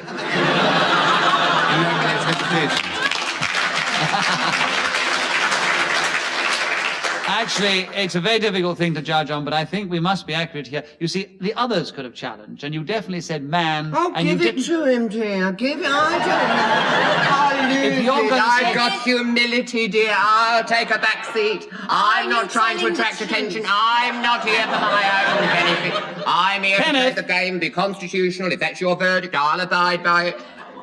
Kenneth, as Sheila said, are you being truthful? Yes. Anyway, the point is this. If you're going to say mankind, you must say mankind like that and not man. And so Clement has another point. And there are 18 seconds for truth, Clement, starting now. When I joined the Boy Scouts, the law was Tracy. Peter Jones has challenged you. Hesitation. Yes, indeed, there was. He was intimidated by Kenneth Williams. No. Peter, you have the subject, and there are 13 seconds for truth starting now. Take away the facts and bring me the truth, I said. And my small boy repeated these instructions to his younger brother and brought a jam jar full of tadpoles into the bedroom.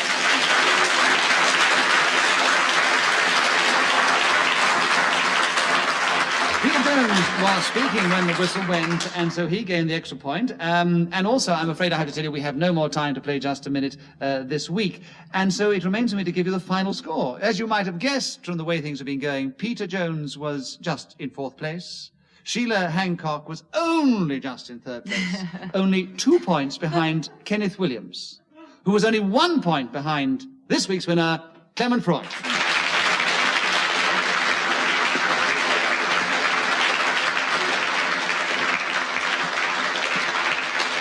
We do hope that you have enjoyed this particular edition of Just a Minute, and from all of us here, goodbye.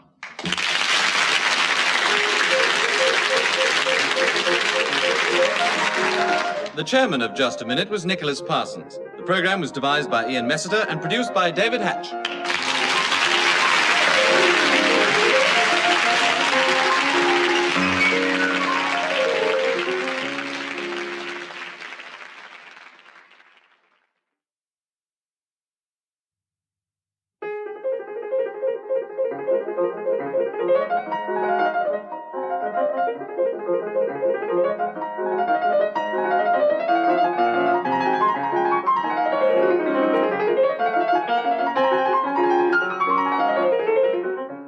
We present Kenneth Williams, Clement Freud, Peter Jones, and Sheila Hancock in Just a Minute. And as the minute waltz fades away, here to tell you about it is our chairman, Nicholas Parsons.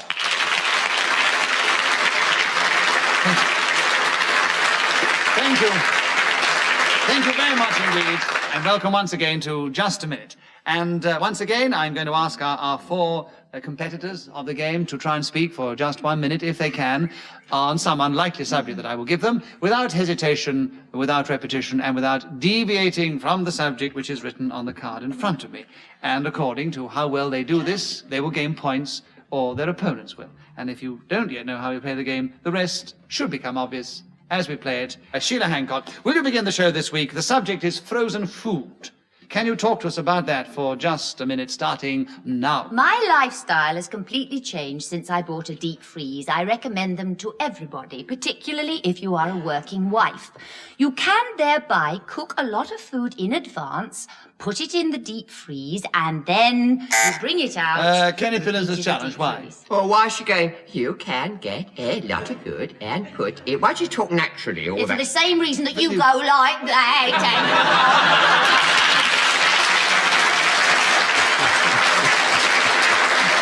Spin it out. Now I know why you've gotten down the queue outside giving them banknotes. You all find your ways of playing the game, and Sheila's finding this particular way very effective. Actually, so I repeated deep freeze too. I know, and they were very kind. They let you get away with it, Sheila. And as that challenge was not correct, you gain a point, Sheila. You keep the subject, and you have 45 seconds left for frozen food starting now. It means you can do a month's cooking in advance, or if you have a party and you have some leftovers, you just put them in tin foil and shove them in the cupboard, which is frozen, and bring it out at a later date. I I think it is questionable whether food tastes as good after it has been frozen, but nowadays things have to be convenient and therefore sometimes you sacrifice flavour. Anyway, food has been very deeply iced when you buy it from the shops, so I see that it doesn't make a great deal of difference if you do it yourself. Also, an advantage is if you have a lot of vegetables growing in the garden and a surplus, you can put them in this same place that I refer to.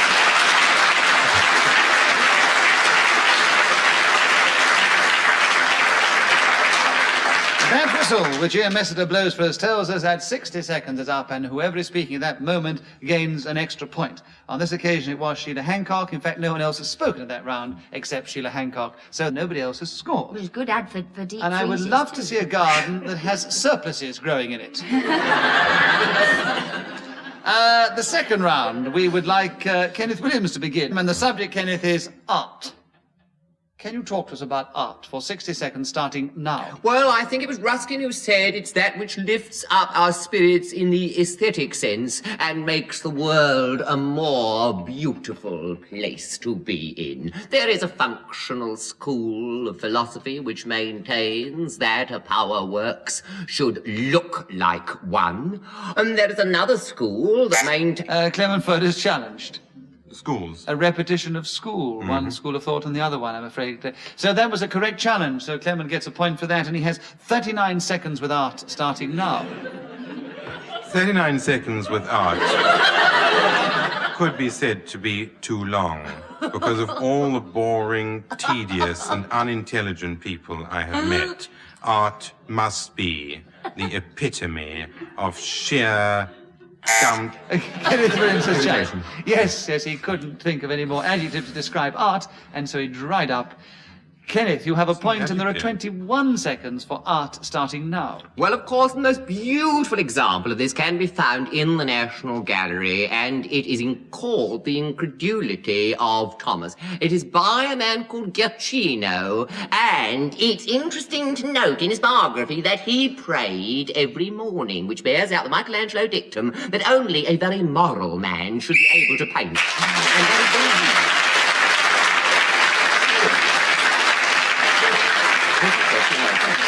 Kenneth Williams' interesting dissertation on art gained him a number of points, in fact 2, and at the end of that round he has 2 points because he hadn't scored before. Clement Freud, your turn to begin. The qualities that make up the ideal woman.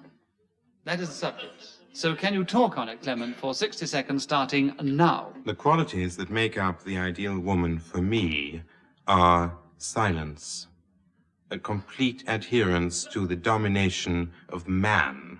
Apart from... Sheila Hancock has The challenged. whole thing is very kinky, deep. I think, actually, Sheila, yes. Amy paused, didn't it? We were so... The image was sufficiently devious for me to grant it to you, Sheila, and there are 45 seconds left starting now. Well, I think she should be about 5'8" tall, have nut brown hair, and be... Kenneth Williams has challenged. Why? deviation. The subject is this woman, ideal woman. Yes, what about it? Well, obviously deviation. She's no objectivity about it at all. That qualifies. She can still talk about what she thinks qualities would make up the ideal woman. She's a woman. She's entitled to an opinion. How can a woman have any objectivity about that subject? Obviously, this thing should be handled by a man. You better give it to me. I'll discuss it. You'll be saying in a minute we shouldn't have women on the programme again. Yes, there shouldn't be women on this show. It's great. Quite right. It's doing half the blokes out of work and it adds up. What you'll do with the money. Yeah. I don't think you I should let... disagree with your challenge, Kenneth, so Sheila has another point, and there are 40 seconds left, Sheila, starting now. And she should be called Sheila Hancock. And have a lovely face, Clement long Freud has legs. challenged. Why? Deviation. Why? That is an equality. She'd say it A is. very clever I challenge. thought It was- 5'8" was little enough of a quality. To be called Sheila Hancock was... No, I quite agree. A All clever right, challenge, I Clement. have to concede that I'm 37 seconds for the qualities that make up the ideal woman. Clement, back with you after your last thoughts, starting now. Her eyes should be golden, and in her hair she would wear a bandana, and I would be there. Her teeth ought to be made of white, pearly enamel, and her lips should be ruby red. Where's the neck? Kenneth wins the challenge. Why? Your hesitation. Kenneth, you have a point for a correct challenge of hesitation. 19 seconds left, starting now. One that would observe that the man, of course, is superior. Understand? Sheila Hancock's challenge that. Total deviation. Why? Rot. The man, of course, is superior. Yes, No. but he's entitled to say. But that isn't a quality of a woman. Oh, yes. To believe that. It's an In opinion, Kenneth perhaps. Williams' opinion, it can be a quality which Superiority he's entitled to or express inferiority is in a just a quality. minute. So he has another point, and there are 13 seconds left on the subject, Kenneth, starting now. To accept the fact that she was the product of one of his ribs, as is written in the great book, and that on the seventh day they should both have a rest. Well,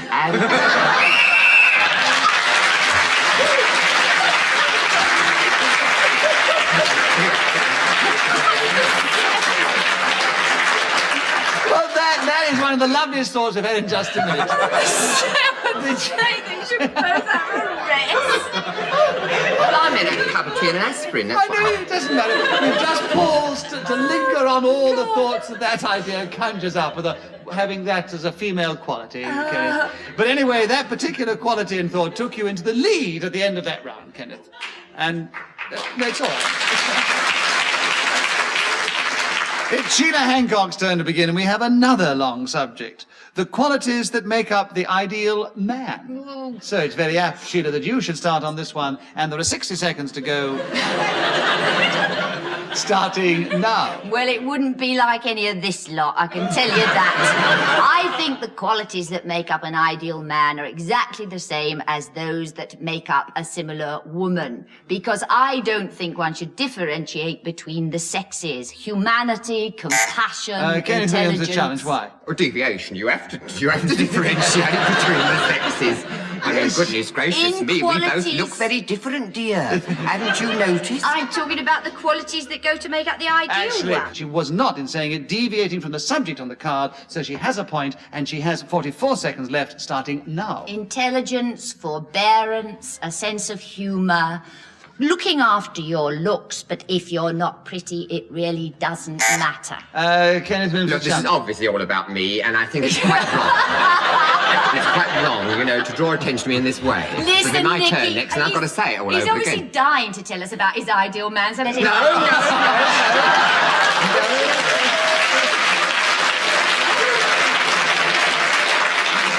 I very generously handed it to you, Kenneth, because she's decided that...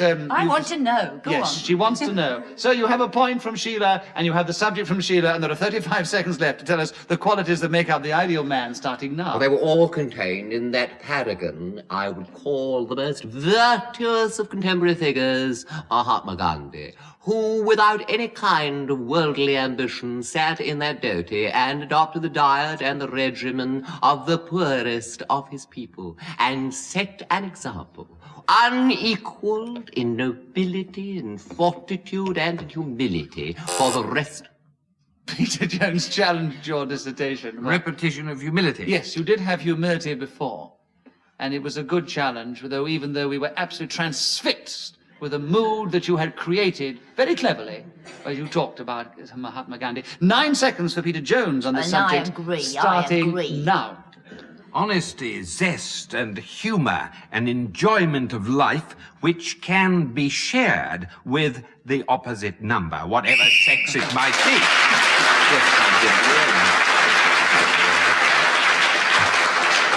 The opposite number, whatever sex it might be. That line was drowned in the applause, Peter. You got a point for speaking when the whistle went, Peter Jones. You have crept up into last place I haven't alongside... been creeping. Well, you crawled up into last place alongside Clement Freud, Yes, he always who is other 2 people points leap behind Sheila forward. Hancock, and she's 1 point behind our leader, who is still Kenneth Williams. And, Kenneth, it's your turn to begin. Stop making faces at the audience, Kenneth, and concentrate, because it's your turn to begin. The subject's Suetonius. Can you talk about it for 60 seconds, starting now? He's certainly written some very titivating accounts of the more decadent Roman emperors, and I was engrossed with the things he said about Tiberius in that swimming pool of his in the villa at Capri with all these other nudists larking about and these disgraceful paintings over the bedhead, which I believe got him going something rotten. I think nowadays, of course, there would be a prosecution brought about it, but you could go about doing, roughly speaking, what you liked because you were thoroughly autocratic. In a way, it's a pity more of it don't go on nowadays. I'd like to induct...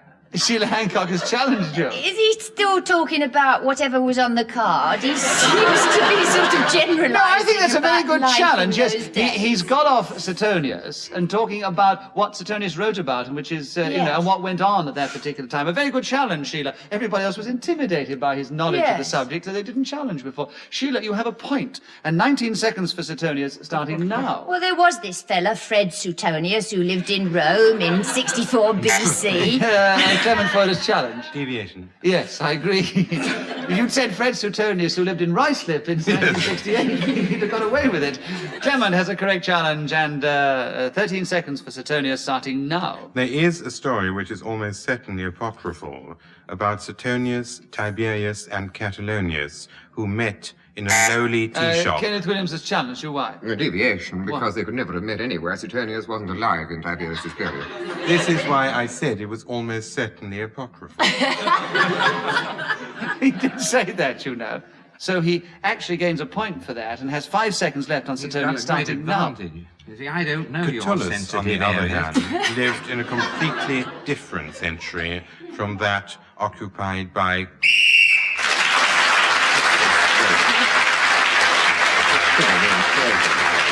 Well, Clement Freud was then speaking when the whistle went. He gained the extra point. And Peter Jones, your turn to begin. Things that make me angry. Can you talk about some of those things in 60 seconds, starting now? They don't really. Kenneth Williams. Hesitation. Yes, but he hadn't started, so he has another point. And things that make me angry, starting now. Haven't really been made angry by them because they're inanimate objects and you can't get all heated about things. Now, the people who make them, we're very fortunate in our area. We have a marvelous bakery where they sell crusty loaves. But on occasions when I have to buy bread that's wrapped and sliced, I am driven crazy by these huge lumps of stuff at either end. Why do they do it? To make us waste it. Nobody can eat it. It's all soggy and damp and very unwholesome. White. All the nourishment has been drained out of it systematically to make more money for the bakers, and the brewers also are not entirely innocent. If you go up and down the country drinking beer, as I often do, and I hope one day you'll all join me. I'd like to take you now. In fact, I could do it. But if Kenneth Williams has challenged you. Deviation, his enjoyment of beer drinking is nothing to do with making things that make him angry. Yes, I'm afraid it will go. if I have enough beer, I can get very ugly.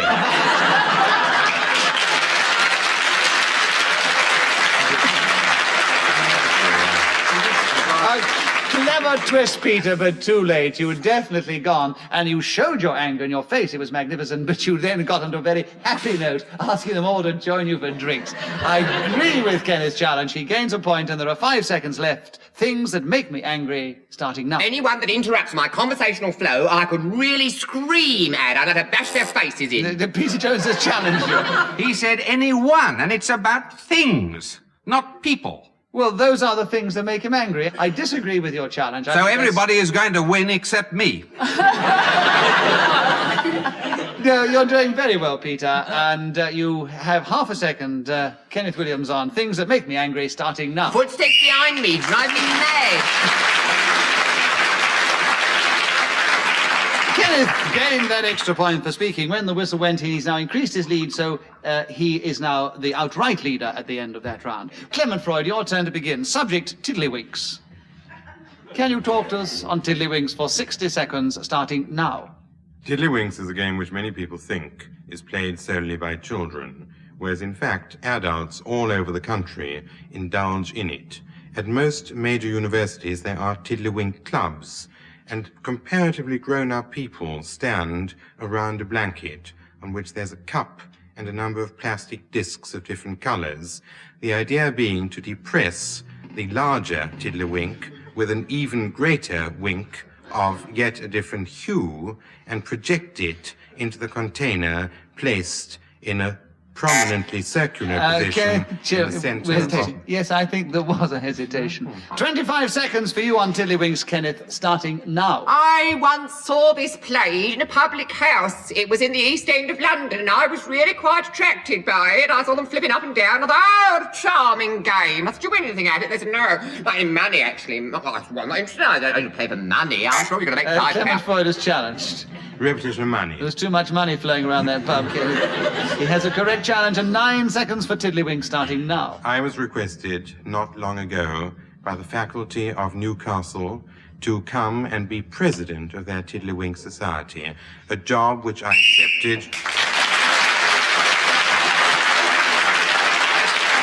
Clement Freud was then speaking when the whistle went. He gained the extra point, but he's still in second place behind our leader, who is still Kenneth Williams. Sheila still in third place, and Peter Jones still in fourth. And Sheila Hancock, your turn to begin. The subject, inexperience.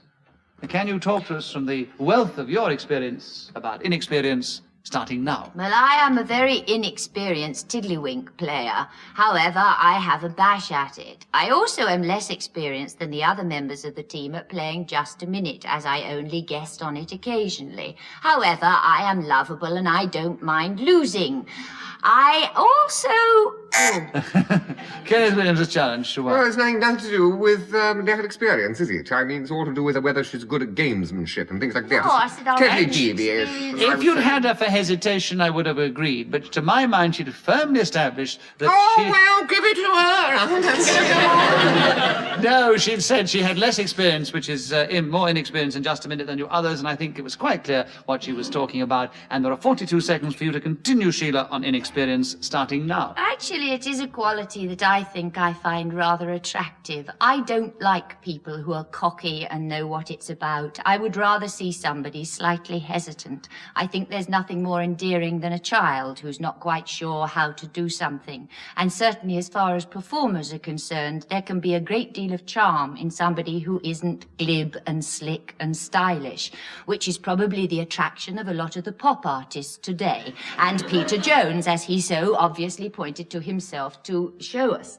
I also think that Nicholas Parsons is the absolute antithesis of this. He is a very experienced chairman, and if I were to be in his position...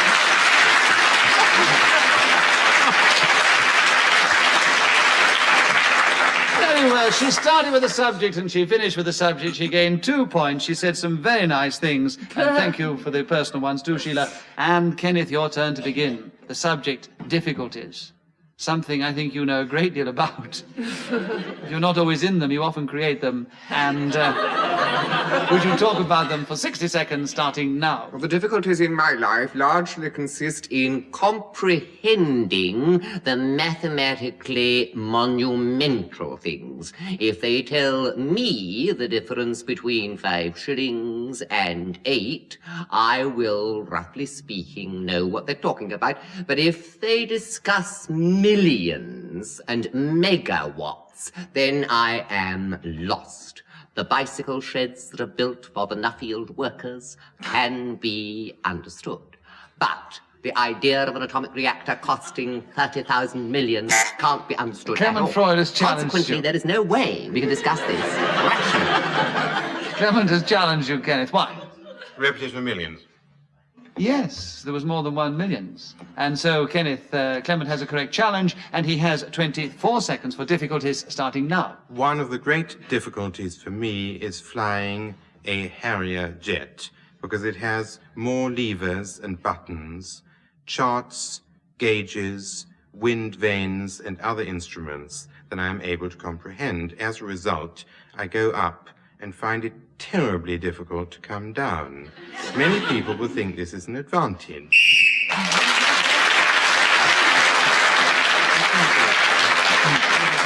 Well, Clement Freud's difficulties, speaking when the whistle went amongst them, on the subject, gained him the extra point and took him into the lead alongside Kenneth Williams at the end of that round. It's still a very close contest, and Peter Jones, your turn to begin. And the subject is, from difficulties, follies. Can you talk to us on the subject of follies, 60 seconds, starting now? I am reminded of the famous ones that happened during the First World War, or perhaps even earlier, Harry Pelissier's famous follies, and the ones invented by Flo Ziegfeld at the New Amsterdam Theatre in New York in about 1905, 6, 7, and 8. And ran for many years after that, glorifying the beauty of the American woman.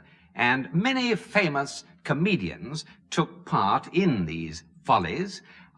Will Hay was one of them, and W.C. Fields, and a number of people. Sheila Hancock has helped you out. You chat about. Sorry, but he is hesitating, isn't he? He keeps saying, and, Yes, he is, really. But Will Hay was never in the Ziegfeld follies, I don't think. No, I couldn't think of the... that's why I hesitated, because I knew he wasn't. I know, I can see it in your face, too. Some other... Will Rogers, I was Will trying to think Rogers, of. yes, right, yes. So, anyway, Sheila had you for hesitation rather than deviation, and Sheila had 18 seconds left for the follies starting now. 'Tis folly to be wise. I was once in the follies myself, and the opening number went...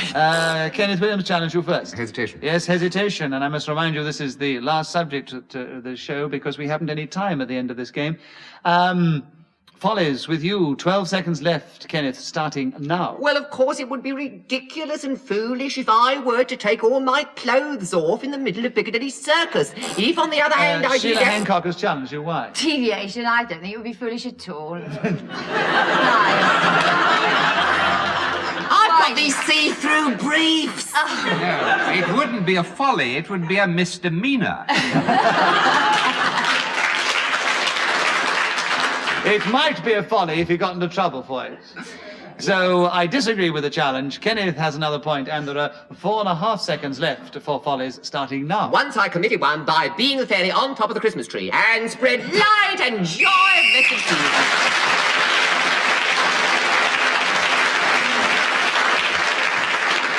Kenneth Williams was speaking then when the whistle went. He gained that extra point. He also gained points for his follies throughout that round. And as I said a little earlier, this was to be the last round in this week's show. So I must now give you the final score. As you might have guessed from the way things have been going, Peter Jones was just in 4th place. Sheila Hancock was only just in 3rd place. Clement Freud was barely in 2nd place. But undoubtedly this week's winner is Kenneth Williams.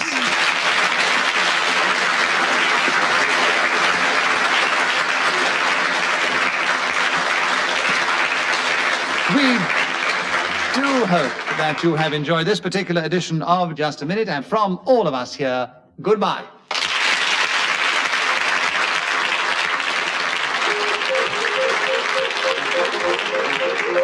The chairman of Just a Minute was Nicholas Parsons. The program was devised by Ian Messiter and produced by David Hatch.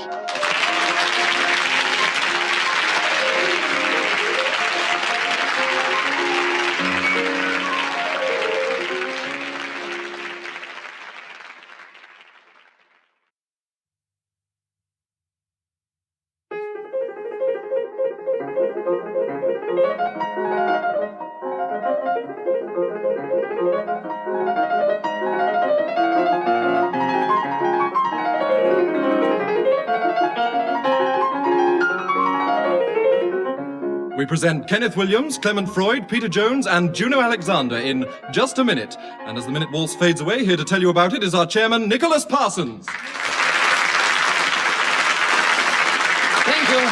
Thank you very much indeed, and welcome once again to Just a Minute. And as you just heard, we're delighted to welcome back to the programme Juno Alexander, who's had the courage to return and do battle with our 3 regular male competitors at the game. She's, as it were, in the hot seat, because that's where the lady usually sits, because she doesn't get as much practice as the men.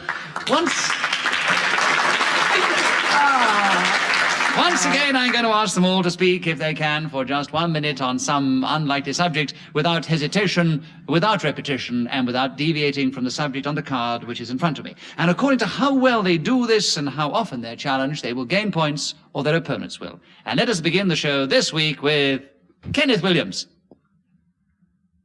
Kenneth, are you ready to begin the show? Of course I am. I'm all poised. Oh, you seem to be in deep conversation discussing... No, I was thoughtful. Oh, thoughtful. Oh, I thought you were discussing form with your all my partner. energies in reserve. Right. Go on, fire at me. Fire at you. What a lovely subject for you to start with. Fellow feeling.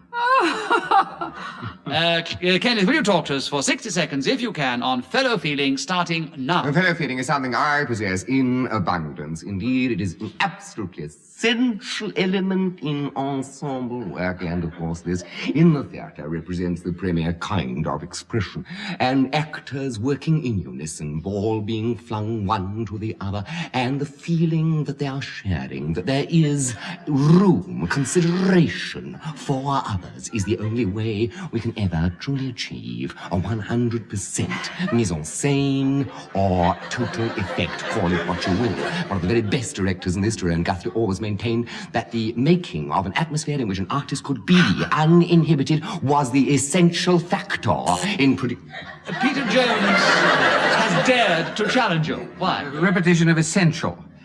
He said essential quite early on. Did he? I was so carried away with what he was Well, saying. I was quite carried So much in the mood that he was creating, I don't even remember whether he said it before. Well, yes, he did say it before, and I could see Clement Freud flexing And his he's thumb. very honest, he's nodded his head and said he did say it before. So, Peter Jones, you have a correct challenge, therefore you gain a point and you take over the subject. And there are 18 seconds for fellow feeling starting now. At the Royal Zoological Gardens in Regent's Park in London, St John's Wood, actually, NW8. Clement Freud has challenged you. Regent's Park, deviation. Why? Regent's Park and St John's Wood are adjacent sub-departments of Camden. To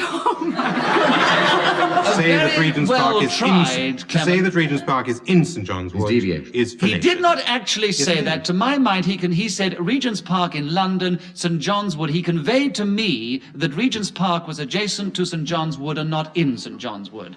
And therefore, I'm going to give Peter Jones the benefit of the doubt in this situation, award him a point for an incorrect challenge, and tell him there are 13 seconds left for you to continue on fellow feeling, starting now. On Sunday mornings, this great zoo is thrown open to the fellows who are able to fondle the animals and be photographed. Kenneth Williams has challenged. Why? Deviation, no fellows ever fondle animals in zoological. You are able to fondle some of the animals in Pet's Corner. He said fellows of Yes, the and I've zoological seen some of those society. funny fellows go down into the Pet's Corner with their children and fondle the animals. Say, Oh, look, yes. dearie, Snakes isn't this as well, I've seen that. With snakes, have you? Oh, yes. Well, I've seen them with the deer, and I've bent down once and been bucked by one of the goats there, too. 4 seconds left for fellow feeling with you, Peter Jones, starting now. Someone with a camera took a snap of a fellow feeling and captioned it thus.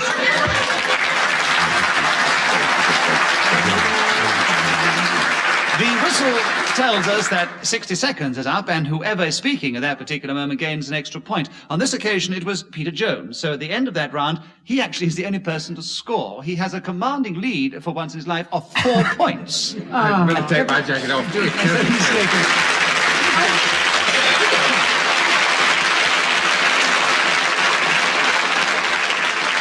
Clement Freud, your turn to begin. The subject now is my desserts. Can you talk on my desserts for 60 seconds, starting now? When I talk about my desserts, my children always think it ought to be called deserts, and of course they are wrong. But whichever of the two you are referring to, I would like to tell you about two missionaries called Catherine and Sid, who died... Juno Alexander, why have you challenged? Well, now, surely those missionaries aren't desserts. We don't know yet. They sounded as if they Ah, might be but just Clement you- Freud's desserts. I don't know. This is a funny game. We have to give him a chance to establish it, Juno, so... I don't see why. He's so clever. He can afford a few disadvantages. I know, that's why he so often wins, but we'll see. 43 seconds on my desserts, Clement, starting now. And when the cannibals got at them and put them in a pot and made Kate and Sydney pie, they got their desserts. Which you couldn't call my desserts. Peter Jones, a challenge, why? Well, he's got the joke over, so I don't mind interrupting and saying he's mentioned Kate and Sydney twice. No. And so he's Catherine repeated and them.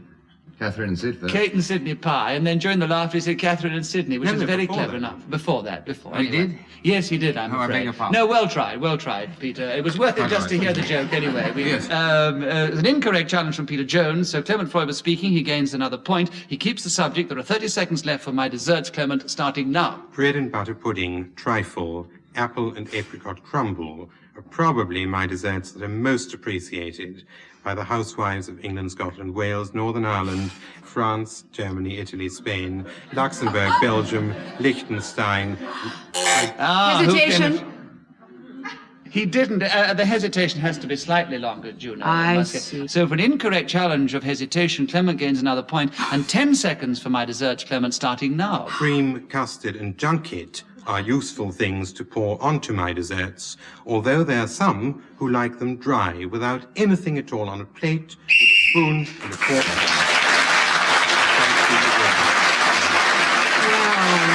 Well, Clement Freud started with my desserts, and in spite of a number of challenges, finished with my desserts. And he's now equal in the lead with Peter Jones. Juno Alexander, now is your chance, my dear.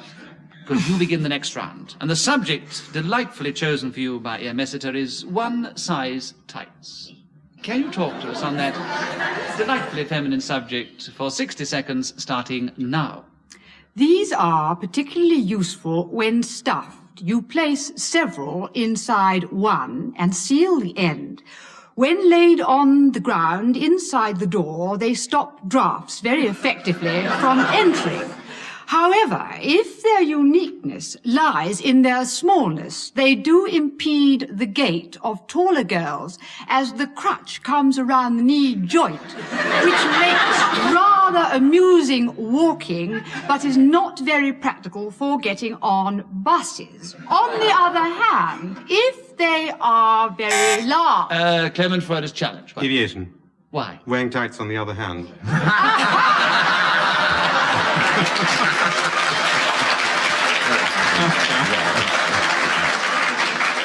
They can be. I use them as polishers. Well, Clement Freud gains, I think, a well-deserved bonus point for a clever challenge, but as Juno was not actually deviating from the subject on the card, she continues with it for 22 seconds, starting now. If they are very large, the small girl is in danger of having skin on her legs that looks like elephants. Also, the body comes up underneath the armpits and indeed can cover the entire head, which is useful to give the girl herself to her husband as a Christmas present.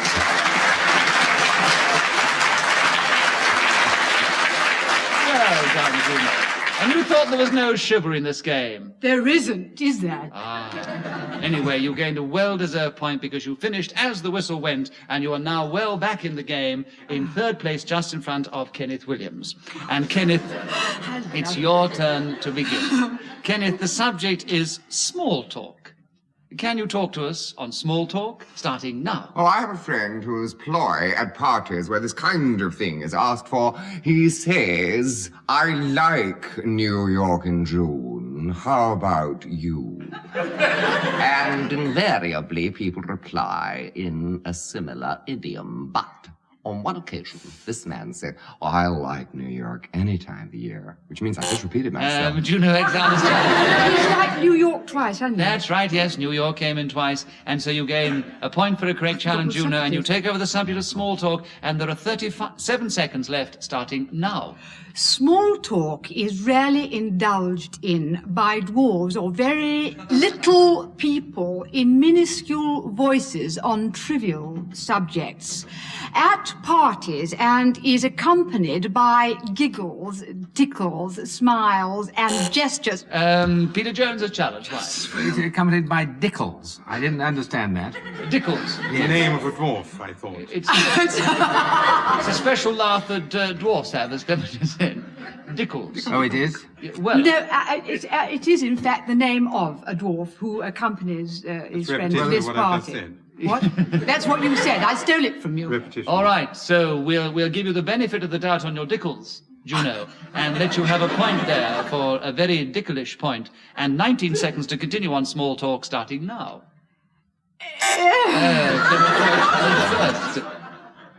Clement, Deviation. why?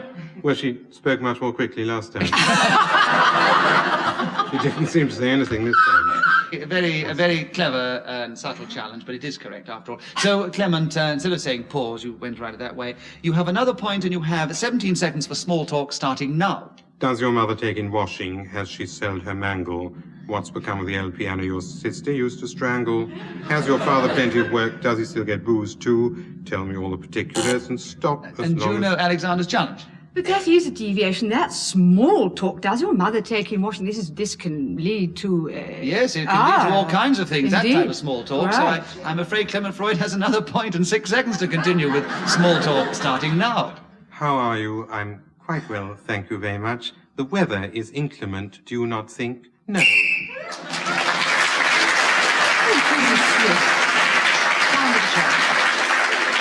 That no was about the smallest talk I've ever heard, but fortunately you got it in before you were challenged. So at the end of that round, Clement Freud, you have gone into the lead now, ahead of Peter Jones.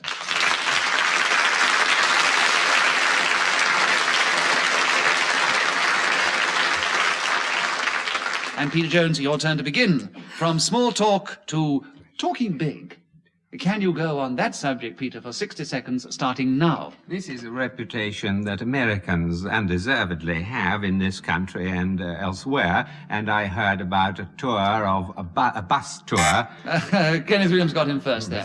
Hesitation. Yes. So, Kenneth, you take over the subject, having gained a point of talking big, starting now. Well, it's idiosyncratic, and obviously it means to be braggartly boastful and indulging in the kind of vainglory. Well, of course, this is something many egomaniacs are prone to do, and the archetypal romantic like Adolf Hitler was noted for this kind of thing. Up and down the room in Berchtesgaden he used to go, and bored everybody's pants off them, but they all said afterwards, he does talk very big, very big. And of course he's got a reputation, you see, for so Hermann Goering was the same with all those medals and all was saying what the Luftwaffe was going to do, whereas, of course, we know it didn't. It wasn't even capable of it. When once faced with those Spitfires, the Battle of Britain proved our supremacy, and yet this kind of thing has taken in people, hasn't it? Metro Goldwyn Mayer, old Louis, he always said, get outside the bedroom door and pray for your mother. That mother is dying in there. Pray for her.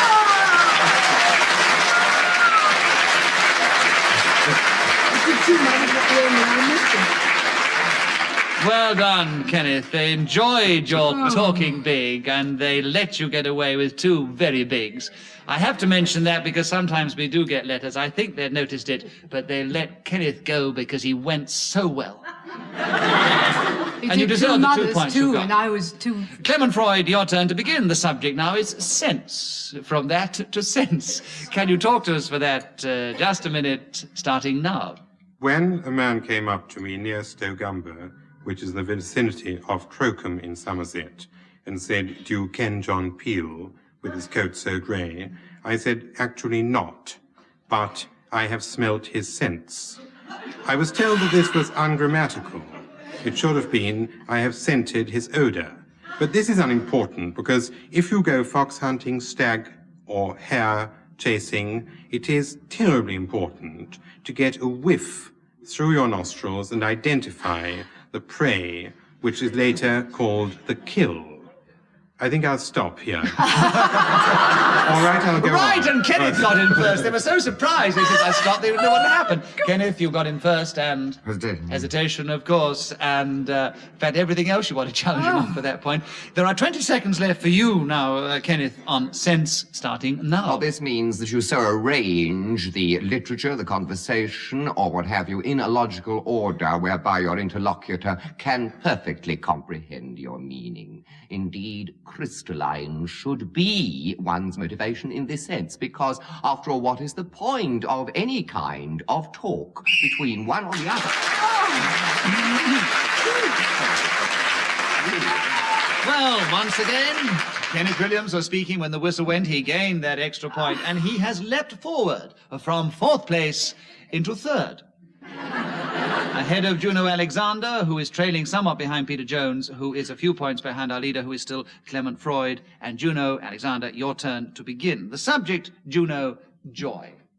Can you talk to us about joy for 60 seconds, starting now? Joy is a very extraordinary girl with whom I was at school and who did herself an injury when using her ingenuity to do up a zip with a piece of string. However, although this spoiled her sense of humour, it no way impaired her marital Kenneth Williams of Challenge. Yes, I must say, when she got to that thought, she did hesitate. I do. If Jo is listening in now, I'm sure she's delighted to know that Juna didn't go any further. Kenneth, you have another point for a correct challenge, and you have 40 seconds on Joy starting now. Probably this is best shown by the truly juvenile, those people who, in their moment of elation, they shall become quite ecstatic, unbounded, unlimited, and we are all infected by the incredible joy which they spread all around them. Some people, delightful humorist, Jimmy Edwards, I think of, always spreading light and joy, so to speak, from Two joys, repetition. You're allowed, it's the title. You're allowed, I'm sorry. Well tried, Juno. I'm having a heart attack. I know. Well, don't. Just relax on it. You'll find it much easier, really. Because your challenge was incorrect, Kenneth gets another point, and he continues with Joy for 18 seconds, starting now. Joy unbounded, as I say, and let's all agree you can't have enough of it. The good book says joy cometh in the morning, and so do I. Cavort yourself with a joyful manner, and then you will all be delighted.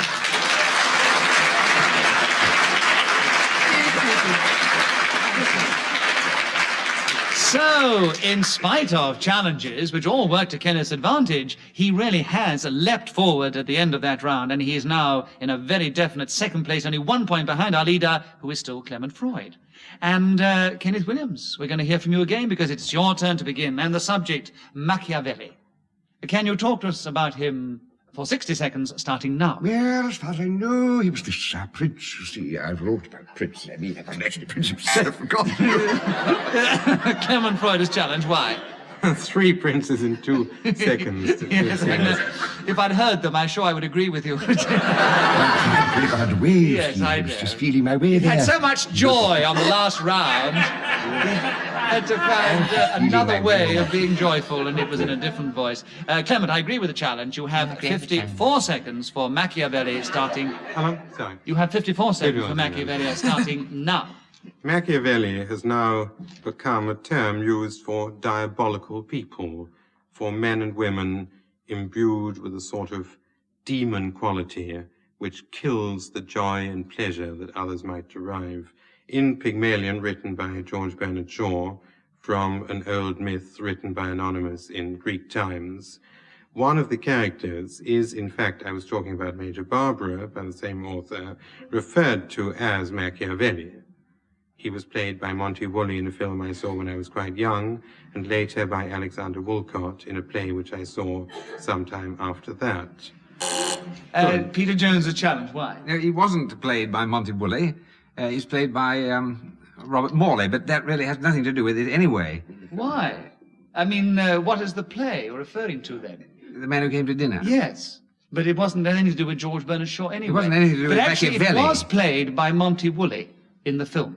Oh, he was. It was, definitely. I mean, Major Barbara wasn't. But No, what's Major it got to Barbara do wasn't. with Machiavelli? That's If what you I mean. challenged him Long for saying time that ago. play was not by Bernard Shaw, I would have upheld the challenge. Yes, but what I'm challenging him on is the fact that it's nothing to do with Machiavelli, who did, in fact, write a play called Mandragola, which was adapted into English by Ashley Dukes, and it was done in 1933, without Monty Woolley or Robert Morley. You made the whole thing so devious, now I don't really know what the challenge was. What is the challenge? Back to first base. Deviation. I don't think, strictly speaking, that Clement Freud was deviating from the subject on the card, which is Machiavelli. And if you're not satisfied, I will put it to the audience for a final decision. Oh, you might as well. Why not? Yes, all right. All right. If you agree, you've heard what I've said, and if you now agree... Let's get it clear. What are they going to do if they agree with me? they will cheer. Cheer, I see. And if they Cheer. disagree with you and uphold that they disagree with the challenge, in other words, you're Clement Freud's side on the situation, would you please boo? And will you all do it together now? Boo. You're all devious. Because I always say the audience have the final say, but I disagree with you, actually. But you're on Peter Jones's side, so Peter Jones gets a point, and he takes over the subject with 15 seconds to go of Machiavelli starting now.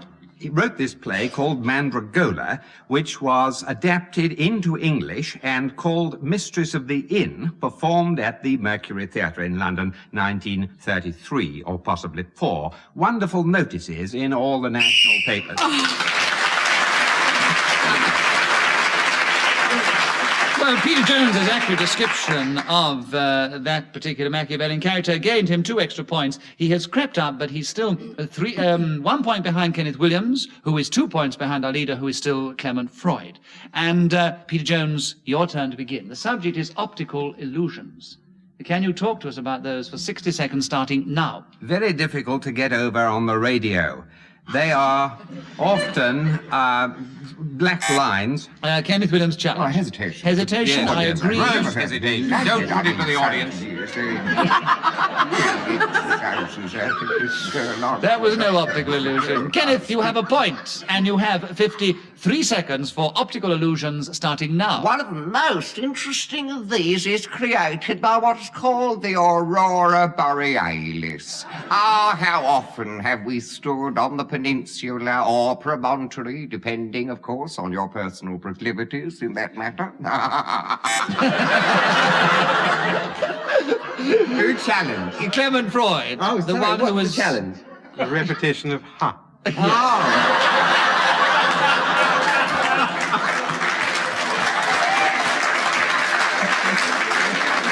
Kenneth, if you dry yourself up with your personal proclivities, you must expect to be challenged. But there was a repetition of Ha and Clement Freud, and you can hardly afford to do it, because this will have to be the last subject that we have time for in this particular show. And Clement Freud has gained another point. He's increased his lead, and he takes over the subject of optical illusions. He has 36 seconds left, starting now. Standing on the tee at my local golf club, I took a number 4 iron and projected the ball towards the green, and miraculously it flew over 2 bunkers and rolled straight into the hole. Before I was able to shout hurrah, tip my caddy, and celebrate generally, I was told that in fact I had missed. This was an optical illusion. The ball remained where it was at the beginning.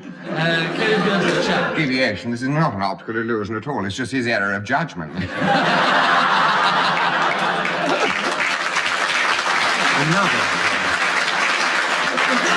I think the audience applause indicates that they're on your side, and they appreciate that as an element of error of judgment, because if he looked down and saw that the ball wasn't there, it wouldn't be an optical illusion. It would be a fantasy, I think, more like, wouldn't you?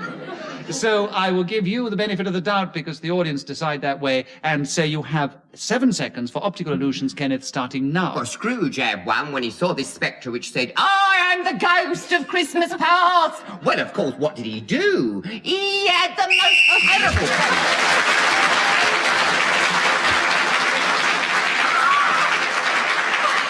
I said a little while ago we would have no more time at the end of this round, so I'm afraid we have to finish this particular game of Just a Minute, and it only remains for me to give you the final score. Juno Alexander, coming back to the game and not having played it for a long time, tried very hard, but she finished in 4th place. A little way behind Peter Jones, who finished in 2nd place, and they were both behind this week's joint winners, who were, because of his last 2 points that he gained, Kenneth Williams alongside Clement Freud.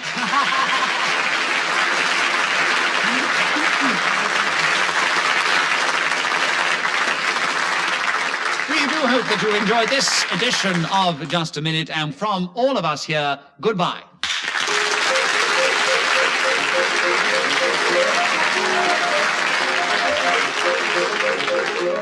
The chairman of Just a Minute was Nicholas Parsons. The program was devised by Ian Messiter and produced by Simon Brett.